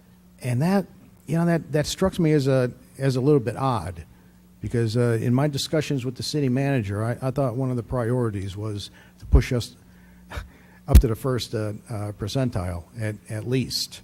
So it was really shocking that we're at 45%. What are the plans? So that's not really covered in this policy, Well, it is kind of, sort of. but staff will be bringing forward a proposal to do another class and compensation study to enable us to see where we are so we had the money we had, and we've been adjusting salaries to get to that 45th percentile. We'll get another study and then see where we are on how that gets us the next higher level. Yeah, the reason it kind of is relevant, because you can't really start paying your new hires more until you pay your existing employees more. So by determining what the salary range is for new hires, that's kind of putting the cart before the horse. Okay. Hey, Dudley's he likes talking, but okay, go for it. One of the things I hear what you're saying, sir. I certainly agree, and like Dudley said, we do have plans to continue this journey. We have no plans to stop here. That was our first pass, and of course there are budgetary restraints and other considerations that we had to give when we were making decisions, or actually whenever we were presenting options for y'all to decide on how we would move forward with the results of the first class and comp study. Like I said, we have every intention of moving forward with a second study. Hoping to continue to get better and better, and to be able to raise that bar, move us up, and so that we are more competitive with our benchmark cities. But here, what you're speaking about really is to the range of pay of a particular position, and really what we would like to have some guidance on for staff is just how best to determine when somebody should start at a step 1 versus a step 10. And so less to do really with whether or not the pay is adequate or, where it should be, but just how we can determine what's most appropriate. But I certainly hear your concern. Yeah, well, the problem is I come from a military background, not a business background. I know, or I knew exactly what my pay scale was based on my rank and the number of years I served. So you're talking to the wrong person here. Can we hear somebody from corporate America? Mr. Edwards. If I might, to your point in particular, to sort of clarify, let me give an example of a situation we face. So for instance, we may have 2 planners, and we have 2 planner positions in the city, and say one of our planners left. And so perhaps we have a planner that's worked for the city, first job out of college or grad school, for 5 or 6 years. So that person, that planner position, has a set established grade, and maybe they started because they didn't have any experience other than an internship at a step 1. And then over the years, through the merit system, the evaluation system, they've moved up in that. And so maybe at that point, 5 years later, they're a step 7. If we're trying to fill the other planner position, and we have an applicant who's got 15 years of experience, say they worked 8 years in New Braunfels, they worked 5 years in San Antonio, or whatever the case may be, and they're applying for this job, it would be difficult to bring them on if we said, guess what, we're going to start you in that at a step 1. They're going to go, well, I've been making more than that. I've got 10 years experience. And so the idea is to be able to have some equity and bring them in at a higher step. But we need guidance, because, again, if they don't have more experience than the current employee, you're right, we wouldn't want to jump them. But if we were to start everyone at step one, if you will think about some of the employees that make presentations to you who've come to the city having years experience at other cities and whatnot, there is no way we could ever hire them here if we said we only start you at a step one. So I would agree entirely, Councilman, that equity between existing employees based on experience is important, and that's what this policy is intended to do, ensure that we are able to bring good folks in from the outside, but we have equity with internal folks. Mr. Edwards, yes. So you want to hear from corporate America? Okay, so I can certainly speak for myself and what I've experienced in corporate America, and I'm quite sure the mayor would say the same thing. And I will tell you this: if I work harder than you, I should be paid more than you. Pay for performance. If I work harder than you, I should get paid more than you. If I work harder and longer and I outwork you, I should get paid more. As a matter of fact, I was in the Air Force, and one of the reasons I got out of the Air Force because I was doing a lot of work and everybody else that was sitting around cleaning fingernails out when I was doing the work. You know, I know rank has its privileges. I understand that, and I paid my dues. But I just had to make the transition for my family and for myself into that corporate setting. I will say this: if you are a person that is coming in at a higher level and you have more experience, even if you start off at the bottom, you will quickly make up time, but not in this type of merit and step program. So now you bring up the second study, the class and compensation study. Maybe we need to go back and add this piece into it and have it discussed. Because if we're not discussing this, it's something that we're overlooking. Now, I would love to just say, let's give everybody raises and do that, but that's not wisdom. We have to look out, we have to be good stewards for the taxpayers' dollars too. So I would love to sit here and say that, but that's not reality here. Guys, we can do a lot of things. We can fix Weiderstein Road if we want us to, but guess what it requires? Money. Guess what that's going to cost? That means your property taxes are going to go up, and you can't incrementally have your property taxes just go through the roof all of a sudden just for one traffic light on Weiderstein or one intersection. Because if we do that, and I'm getting to the point, if we do that, that's typically permanent. You don't see those taxes go back down. You rarely see them go back down. I would more than likely tell you that you would see those taxes continue to increase. If we do the same thing here, we would see those taxes continue to go up. Now, maybe this is a piece that we need to put into the class and comp study for round 2. I really do believe that. My thoughts. One of the things that we looked at the first time around, and we'll certainly do again, is the pay structure that we're using. So the grade and step structure that we currently have, I know that many of our benchmark studies simply offer a range, so they're using a different system, pros and cons to both.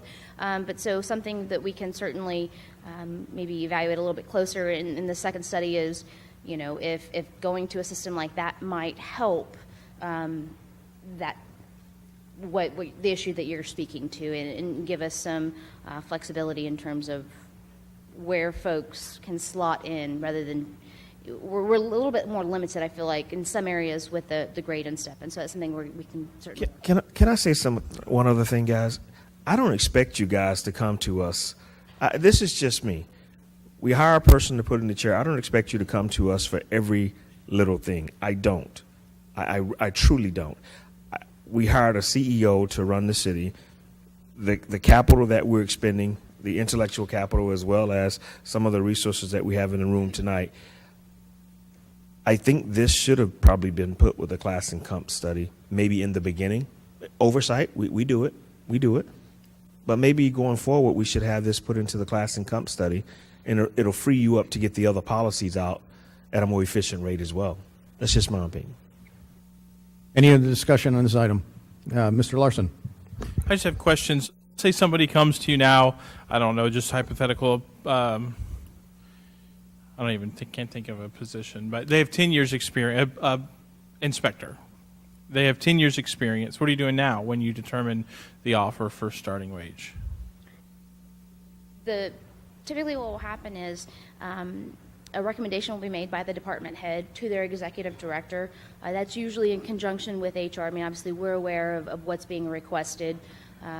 We don't have a process for right now for looking for that internal equity and making sure that we're good there, and again, that's something we want to address. But we are currently starting people above the minimum when warranted, again, with an executive director approval. But again, we want something that's consistent, the guideline that's consistent, and we can be assured, and the employees can also be assured that it's equitable for both the person we're hiring as well as our existing employees. And I would add to that real quick is that we're looking to develop these guidelines that address these areas we have here as bullet points so that they can be consistently applied regardless of which department, regardless of which executive director. We do Brian and I do a lot of work now of having conversations to try to keep some consistency there.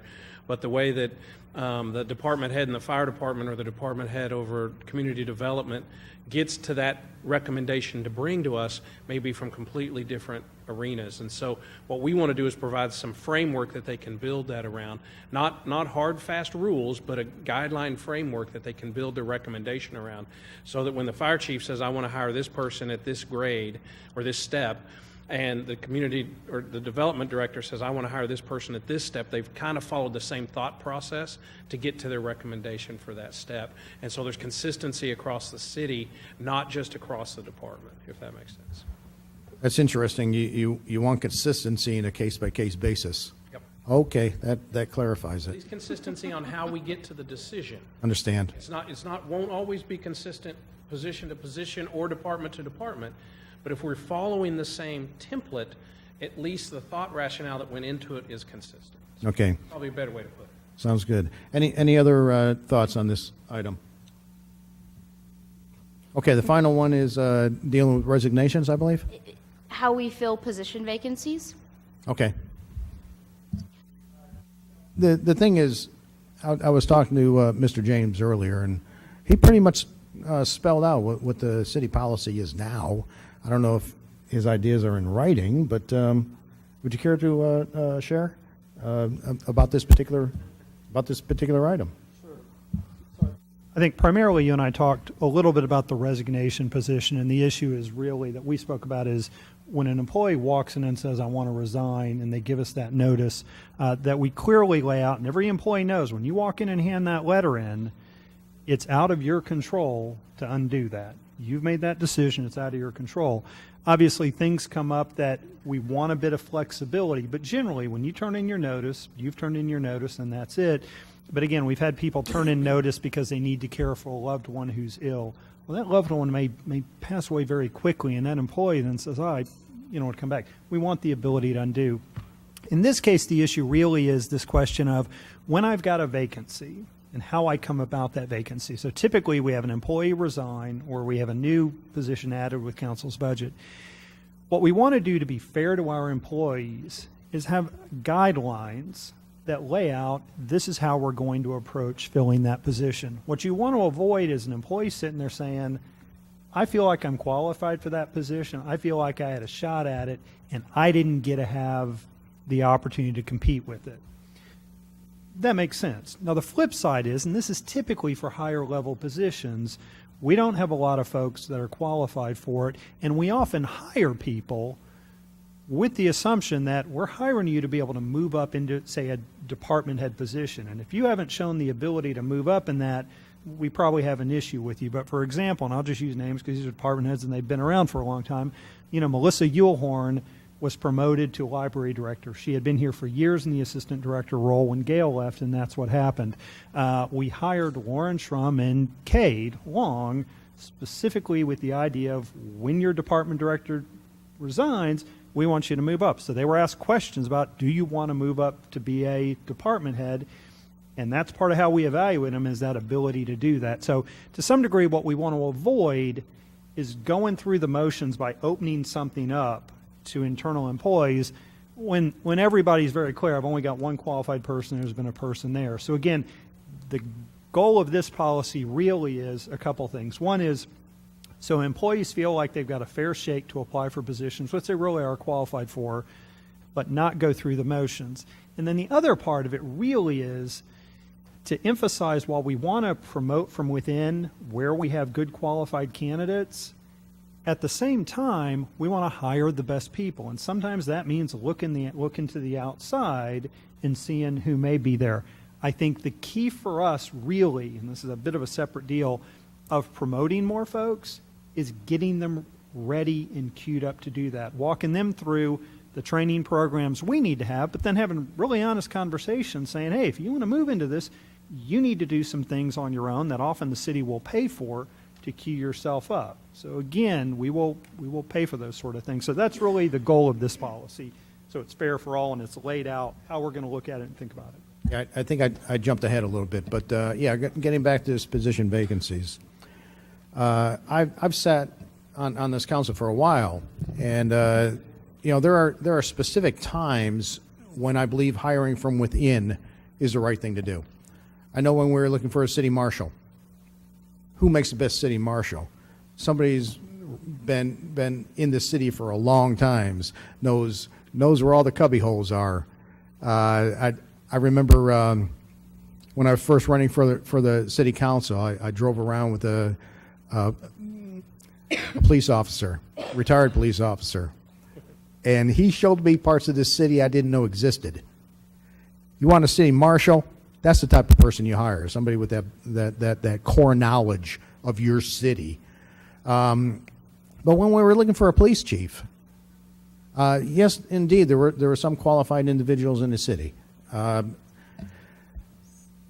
What we wanted specifically, though, was somebody who didn't understand a city of 30,000, but a city of 40,000, 50,000, 60,000. How many times have you asked or told yourself, if I'd known then what I know now, things would have been different? Well, we wanted a person with the depth of experience who had been there and done that. So I don't know how you put that into a policy, but those are my views on hiring from within versus looking for another set of eyes. I hope that makes sense. Yes, sir. And I think to Mr. James's point, certainly in those higher level positions, we want to build in flexibility for just those kind of situations. So we don't want to formalize anything that's going to box us into a corner and not allow us to find the right candidate, whether they're internal or external. Again, the way we approach position vacancies might be different. However, for an entry-level position, and whether or not we would, seek only internal candidates or internal and external, or even if we would, promote an existing employee into that. So, and I think that was one of the things we're going to build into this is some flexibility, but again, giving consideration certainly to the level of position and how we would approach filling that position with the most qualified individual. Understand. Any other comments from the council? Okay. I think we've pretty much covered them all, right? Yes, sir. So I feel like generally we're headed in the right direction, and so we will be back in the coming weeks with some policy drafts, as we work through the next steps in the policy development process. Exceptional. Thank you so very much. Thank you all very much. Okay, the last workshop is a work session discussion on anticipated bond issuance. Mr. Okay, I'm not going to call you what I usually call you. Our financial director, Mr. Change in his pocket. All right. Good evening, Mayor Pro Tem and Council. Back in 2015, we started looking at longer-term financial forecasts, and one of those is the long-term debt model. What that was looking at how much could the city issue in new debt by meeting two goals, which was maintaining a steady tax rate and keeping the issuances less than $10 million a year to take advantage of a lower interest rate. To date, the city has done that and has met both those goals, and actually has been able to reduce the INS, or the debt rate, by a little bit. So you can see here, this is the history of the INS, or the debt rate that goes to pay for the city's debt. We started looking at this long-term model after these 2 years, 12 and 13, when we started issuing the 2010 bond election GO bonds. And then we started taking into effect, and we were trying to keep it relatively flat throughout these years, and we've been fairly successful in doing so. This is a graphic showing sort of the results of the study and the planned issuances. So this blue on the bottom is our current debt obligation. So if we didn't issue any more debt, these would be the annual payments we would make. You know, start at 19, they start dropping. What that would do is lower the INS rate, and then whenever it's time to issue more bonds, either for roadways, buildings, go out to the voters for big new projects or enhancements, that rate would then jump from here potentially up to here, and that would be a huge jump in the tax rate. So the input we got in the model was keeping the tax rate as flat as possible was the best option, best way to go. In the model and what we presented to council before was about $5 million in 2018, the purple, and then 2019, about $8 million in general fund, this blue, or this like teal. And then we would go back, the original plan was that every 5 years we would do a GO bond issuance, or go back to the voters and get a bunch of big projects voted on, and then start issuing those over the next 5-year period. And those are the lighter blue and the orange and the green, and you don't see this purple for package 4, but that would start in the next year after that. So that was how the debt model was put together and looked at. So using this model and looking at the funding limits each year and issuing past issuances of debt we've done in 2016 and 2017, we've been able to fund roadway rehabilitation projects based on the recommendation of the PCI study. We've done the Schertz Parkway improvements that has been completed. Park facility maintenance money was issued in 2017. Also included trail improvements and additions in coordination with the big grant we got. Replacement of the recreation center windows, which has been completed. Senior center remodel project, which is about completed. Fire station number 2 repairs, which also are about completed. Some other minor building maintenance items that we've started and we've made some progress on, and you'll see some of those repairs and coming to fruition the next few months. Construction of Fire Station 3 was built into the plan, so even though it was a voted on bond, we were able to price it in, so whenever we started issuing that money, we wouldn't actually be raising the tax rate. So that was a service we were able to build into the model for our citizens, as well as purchase a Fire Engine 3 to go in the station, which has been, the money has been issued, been spent, and the engine's now arrived.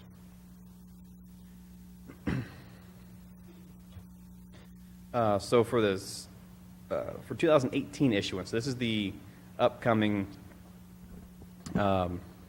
issuance for the planned 2018 year.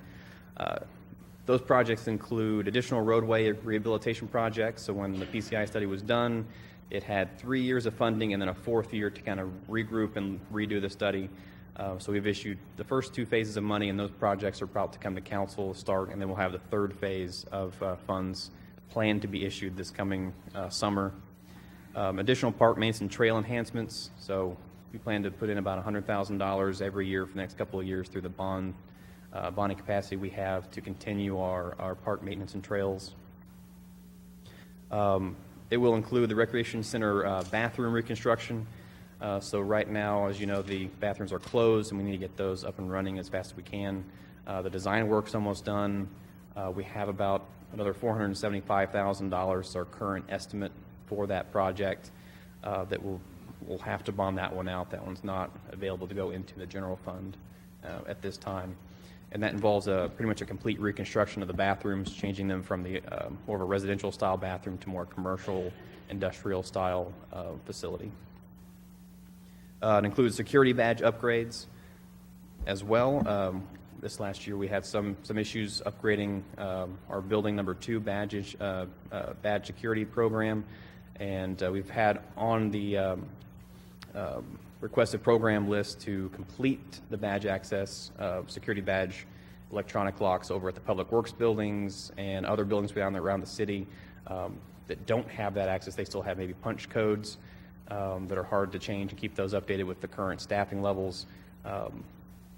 So we felt that was a priority that was going to be proposed in this next bond issuance. The remodel of the new fleet facility, so this was just mentioned by Dudley and Brian and John Harshman. So we're rolled in that funding into this next bond issuance. Some additional building repairs and maintenance, some reconstruction, potentially with meeting some of the short-term goals that we had talked about before as well. And then potentially the purchase of a new reserve engine. We're looking at that as well, because currently we have 3 stations open and we have 1 reserve engine. So if one of the engines go down in a station, hopefully there's not a second one, because then we'll be shutting down a station almost. So that's what the priorities we're looking at for this next year.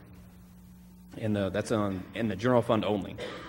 The reason the general fund was closer to $5 million in the 2018 bond was it would then leave bonding capacity for the water and sewer fund to issue if we wanted to stay under that $10 million and get a better interest rate. So for the water and sewer side, we talked during the budget process that we'd have going out for completing 2 loop lines, which would help connect our system, make it a little bit redundant, so if a water main went down in the southern area of Schertz, it wouldn't just shut water off for all the residents down there. It would be able to continue service by having those additional redundant lines. And then we had also discussed funding the water meter replacement system back in the council retreat. So if we still want to go forward with that, that funding would be rolled in to this bond issuance as well. As well as debt issuance are actually part of the water rate study we do every year.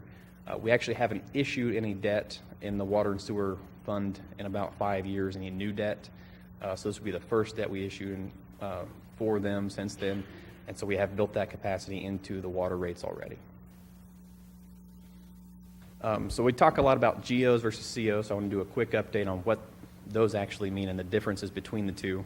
So GO is the general obligation bonds. They're the normal city issuances, if you will. So these bonds go to the voters. They have a specific amount. They have a project detail tied to them. And they either get voted on and approved, or they don't get the votes and they fail. The city does not go forward with that project. And they're very much restricted on what they can be spent on that very specific project after they've been issued. You'll also see them on refunding. So if we want to refund or refinance our existing debt, which we do quite regularly, it doesn't matter if it's a GO or CO originally. The new ones are general obligation GO bonds. Usually that goes with how they were approved. So even if the CO bonds were originally issued by council, they are now set, and then the refunding can be a general obligation bond. One thing on the refunding, they can never go past the original issuance or the original maturity date. So it's true refunding, you're not just extending out old bonds in perpetuity. The other type of bonds are CO, or certificates of obligation. So these are the 2 types we issue most often in the city. They can be used without an election, so the city council can issue them without going to the voters first for direct approval.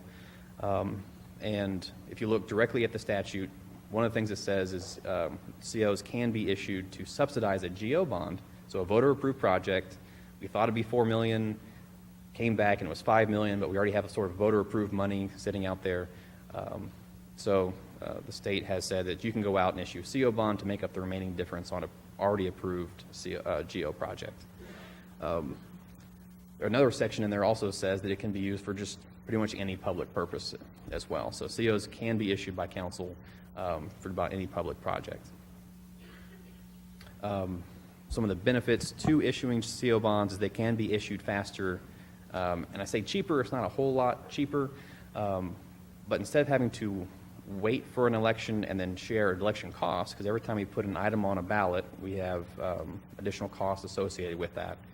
And then we only have one election a year. So if we had an issue we needed to take care of, we wanted to issue some bonds for it, if we wanted to wait for GO bonds, we'd have to wait until November before we can get it before the voters, and then there's an issuance process after that.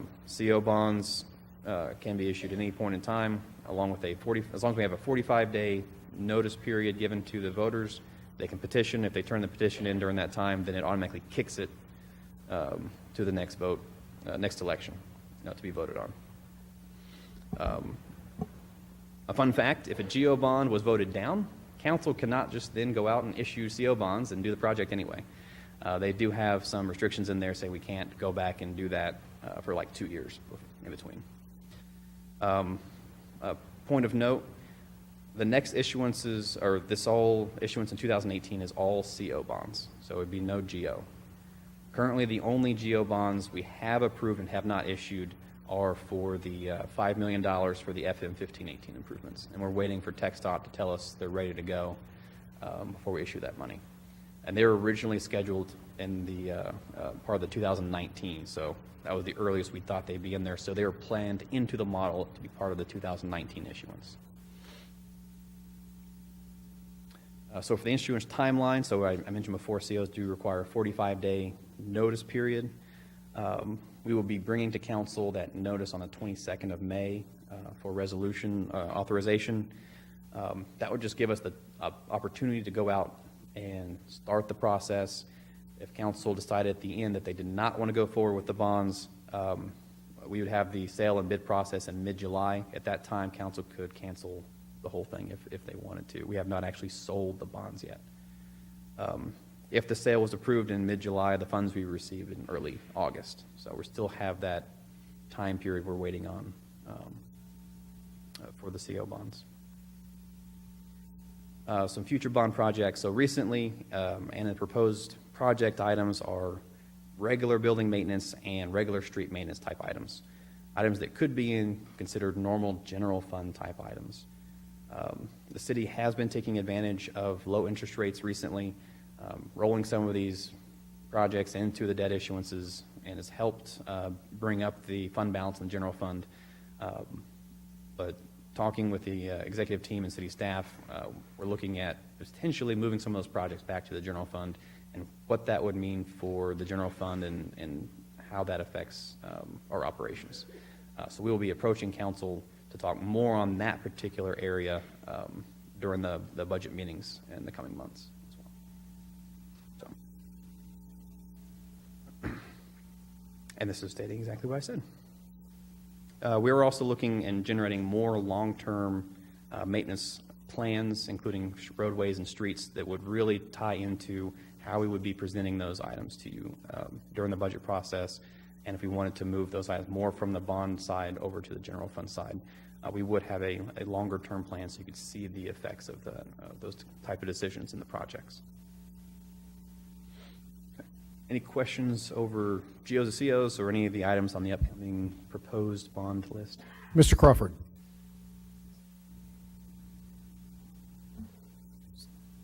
When you talked about the new reserve engine, that's a new, not a refurbished? We would be looking at various types of either off the, what they call them, the demo models, like a standard cookie cutter type thing. There is a way to maybe have some savings then. Yes. If I may, I apologize. Yeah. So there are some ways to probably save a bit of money on this reserve, and that's to get sort of a demo off the shelf. We need to be very careful about that because then it is not fully equipped like all our other engines are. And so to some degree, you save a few bucks, but then you get it home and it doesn't have all the features you really want to use to swap it out. It's not consistent with what we want to do. Doesn't have as much flexibility to it. So we're going to look at that. But again, to be clear, it's an option, but we may just say, no, let's buy a fully equipped that if something happens to one of our other engines, and John can talk more about this, Harshman, it can step in and replace it and it functions just as well. Good point. Thank you. The other question on CO bonds and GO bonds, and maybe Scott will make a comment here when I get through, but I don't know. I sit here, and when we talk about CO and GO bonds, I'm happy about general obligation bonds where the voters get to vote. Although I've approved all the CO bonds that have come across the dais since I've been here, I have sort of a guilty feeling that the voters don't get to vote on that. And in some respect, that bothers me because only council votes on certificate of obligation bonds. They don't go to the voters to decide what the voters want. So I have a philosophical concern about that. I don't want to stop the progress the city needs to make on these projects. So I have to rely on staff, and you've shown me the modeling before we've gone over it, and we'll do that again probably, to make sure that we do have the capacity to pay our bill when the debt comes due and pay the interest and such. And we've been able to do that without any question. But it always in the back of my mind kind of bothers me a teeny bit. So I make that comment as just so that the 6 or so residents in the audience that don't work for the city understand that general obligation bonds are different than certificate of obligation, which they don't get to vote on. So I don't think I'll find myself not approving a certificate of obligation bond, but I still worry that everything is marching along fine, economy and everything, so we don't have a problem. So that's just a comment to make, that because I know we need to do these things. There's no way we can't fix our roads. We're trying to play catch up, and that's important. But so I will visit with you again about that, I'm sure. And that's all. Thank you. Yeah, I'd like to clarify real quick. While I did mention sort of benefits of the CO bonds, the staff is in no way opposed to going out and doing GO bonds in the future or not. We had a sort of a 5-year plan, which kind of listed out right now, and we're following it currently, but we are looking to change it, like rolling some of more of these projects into the general fund. Yes, sir. Moving forward, we could do more GO bonds. However, some of these things are pretty important. And if we don't have voters sitting in the audience to understand our concerns of importance for their streets and their water and things like that, we don't want to take a risk necessarily, which is kind of what you're alluding to, because if you, like you said, if you don't get a general obligation bond passed, I don't remember if it was 2 years or, I don't remember, the House bill that came out in even 15, if you kept trying to do C of Os, you couldn't do them after a certain point and those kind of things. So there's some rules that are important. So perhaps let me try to clarify. I think from a staff perspective right now, there are some things that we fund through CO bonds. We're funding through CO bonds because we are just behind and we need to do them, otherwise our costs grow exponentially. I think what James is referencing, and that we've maybe done so far best with fleet, is we really need to fund those things out of general fund. So normal building repair and maintenance, so not the renovation of 27 Commercial Place, but the other stuff, that really ought to be funded through our general fund, not through any kind of bond issuance. But I can't let a roof keep leaking and rot out a building, so I've got to CO it. But what we're going to try to do, and we're going to talk more about this, or what staff's proposing, we're going to talk more about this as a budget, is try to figure out how we do more of this stuff with our general fund as opposed to bonding altogether, so we're not paying the interest on it. We build it into our regular budget just like we do at home with our stuff we do there.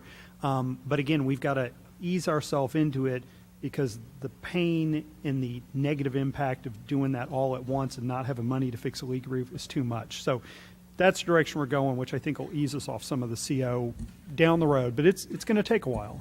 I understand, and I thank you for the explanation, but I just don't want voters to think we're trying to pull something over on them by doing certificate of obligation and have them complain when we're sitting up here thinking we're making the right decision and trying to get us out of a hole that we've been in for a couple of years for whatever reason. So that's all. Thank you. Mr. Edwards. I think improving the efficiencies of the city are paramount, and I think because we're improving the efficiencies, it will show that we're being good stewards of the taxpayers' dollars. I also agree you don't go secondhand on a safety apparatus such as a fire apparatus. I don't think that's wisdom. I understand, doing a demo or buying something off the shelf, but by the time you fully equip it, you're right, you're spending more money. I also believe we're up against the gun on interest rates right now. Interest rates are creeping up. If you guys haven't noticed, the mortgage rates and everything else are starting to go up. That's going to eventually catch up to us. We can continue to artificially, we've seen other cities keep their taxes extremely low. One across the highway from us here did that for a very long time under one of their leaders. And I can certainly tell you, keeping the taxes artificially low really hurt them. They were basically running their city off of fees. from what I recall. Now, if we continue to do that, and I'm not advocating for higher taxes, but I am saying to you that we're going to have, a tax ratification election coming up soon as well. So you're going to see taxes continue to go up. If we continue down the trend that we're seeing now, we're going to have an issue balancing our budget going forward. We've done well with reserves. I mean, we have great people in place. I know we're looking at cost-cutting measures, but when it comes to COs and general obligation bonds, I think that the interest rate will come back to hurt us in the future if we don't go out and get these COs issued. The 1.75 for the building, and then the 72,000 for this. I understand Mr. James saying that this is kind of a low-hanging fruit, low priority, this particular location, but it does alleviate some of the issues that we're having over in our court area. So those certificates of obligation for that, I don't have a problem with that whatsoever. I can actually go out and explain to people why we actually passed those bonds, why we passed those COs. I can do that. I won't have to apologize and say, well, this is why I did it. I will explain why we did it. And I think it would help our future residents, as well as the residents that we have here, our staff, become more efficient. So I say we move forward. Anybody else? Mr. Larson. Yeah, I just want to say I think good job on following the plan. I think a lot of cities are not as good at planning, and then even then I don't think they necessarily follow the plan. And I'm really excited about the commentary I've heard about moving away from bond payments over time for kind of regular maintenance and repairs that should be anticipated. I would challenge y'all to include in that, and I haven't heard things like asset lifecycle management. I understand the need to have a security badge upgrade and water meter upgrade now, but when we buy those, we know that they have a finite life cycle. And that's just, I'd like to see those kind of things anticipated in general fund as well. For part of the reason that Mr. Edwards stated is we don't know when there are going to be 15% interest rates, and if we're relying on things that we can plan for to be bonded, we're going to be throwing a lot of money away. I will take umbrage with the artificially low taxes. I don't know anybody who says their taxes are artificially low. They're pretty painful, but I think we do a good job of managing it. I think y'all have done a great job putting together these bond proposals to manage it, and I'm excited to hear how we're moving forward to be less reliant on debt for expenses we should be able to see coming our way. Anybody else? Mr. James, I'd like to address one thing. We do plan ahead, especially like in fleet services.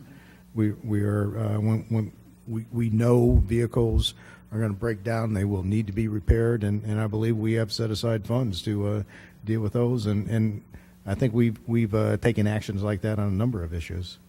We have, Councilman, and again, I think you highlight the best. So what we really have is a plan by which fleet sort of anticipates the life of those vehicles, and we're using general fund money every year to replace those. I think to Councilman Larson's point, we need to do that with a much broader array of things. So again, Todd Buckingham, who works with John, he is doing that now with our building repairs to get a schedule. If you talk to Miles, he's looking at that with our computer equipment and the replacement for that. And again, we just need to do that for a wider array of things. Even if, to be blunt, the plan says this is when we need to do it, don't have the general fund money, so we need to make a decision to use CO or not, and how do we move off that? So yes, very good point, sir.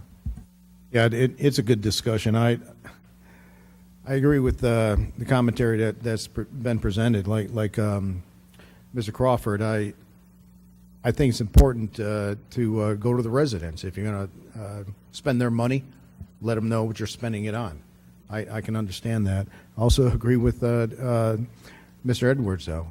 You know, COs, okay, I think should be used in times of emergency, sparingly.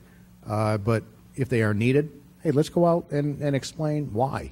And we should have justification for that. And Mr. Larson makes a good point also. You know, planning for future needs is just simply smart planning. So thank you very much for the presentation. Do you need anything else from us? We will return in 2-week time with the notice of intent, project list and amounts clearly stated.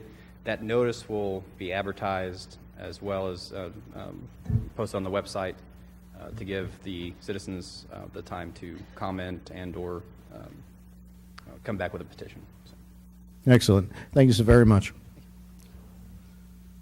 Okay, that's it for our workshops. Okay, I'll go back up to the discussion on the closed session. Do we need a closed session or do we want a closed session with 2 members missing? I got a nod, yes.